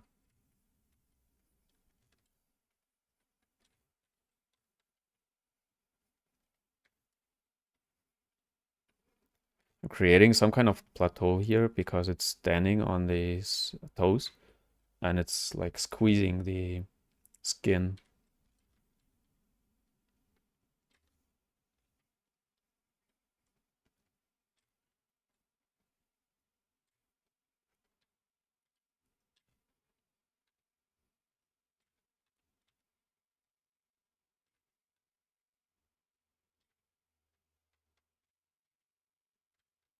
But everything I'm doing here is actually not symmetric. So yeah, watch out for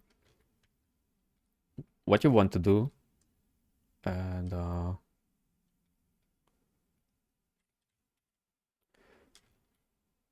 yeah, think about if you want to pose your character early or later.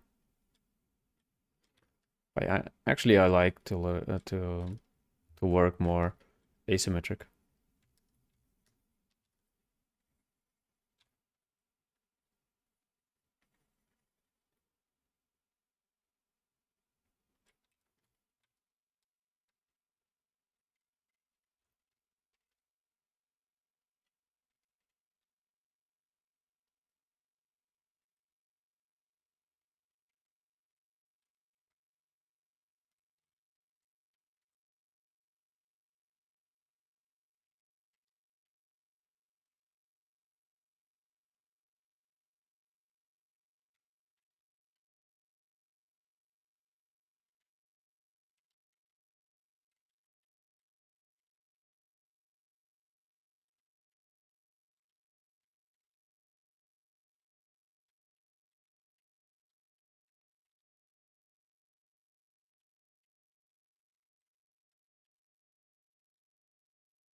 Of course, my reference is for the frontal limbs of a werewolf or whatever.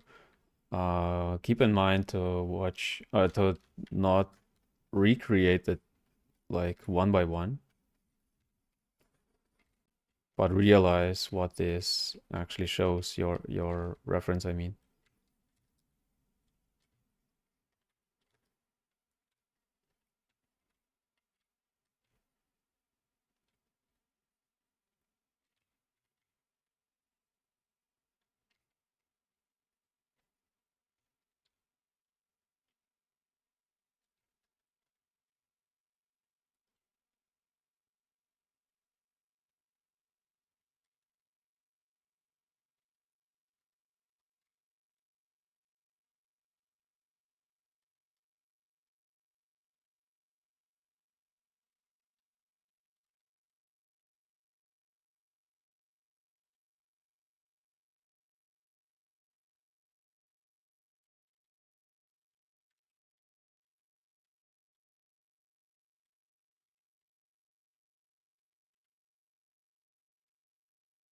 Yeah, for a sketch, it's working.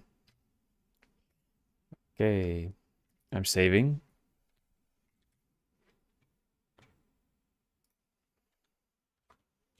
This is part 2 of this character. And what did we do? Actually, we did some clarification what we want to create and what kind of detail we want, like wrinkles. It's not a dragon or so. It has some wrinkles, like I showed you. And yeah, maybe I will continue um, next time, and maybe it's a like long-term project for YouTube. Let's see. Like always, I thank you for watching. Thank you for participating here and on the stream and in the chat. Thank you for donation, Camisa Azul again. I appreciate it a lot when you help me. Join my Patreon if you want, or at least have a look there. Maybe there is something for you. Here is the link, and you find the link for the click on my channel, and of course at the description um, of this video. What else? Yeah, thank you everyone. Jamie, welcome to Patreon as a uh, not as a just as a supporter, but you of course you are supporting me, but you are joining or enjoying my courses there. I hope you can learn a lot, and I hope to see you on the next stream or maybe on the live courses. And yeah, until then, enjoy my videos, all of them. So binge them through because this helps me a lot. And give me a like and a comment if you like them or not. And yeah, uh, I will work on it until you like every of my videos. So yeah, thank you again, and I see you in the next live stream or video.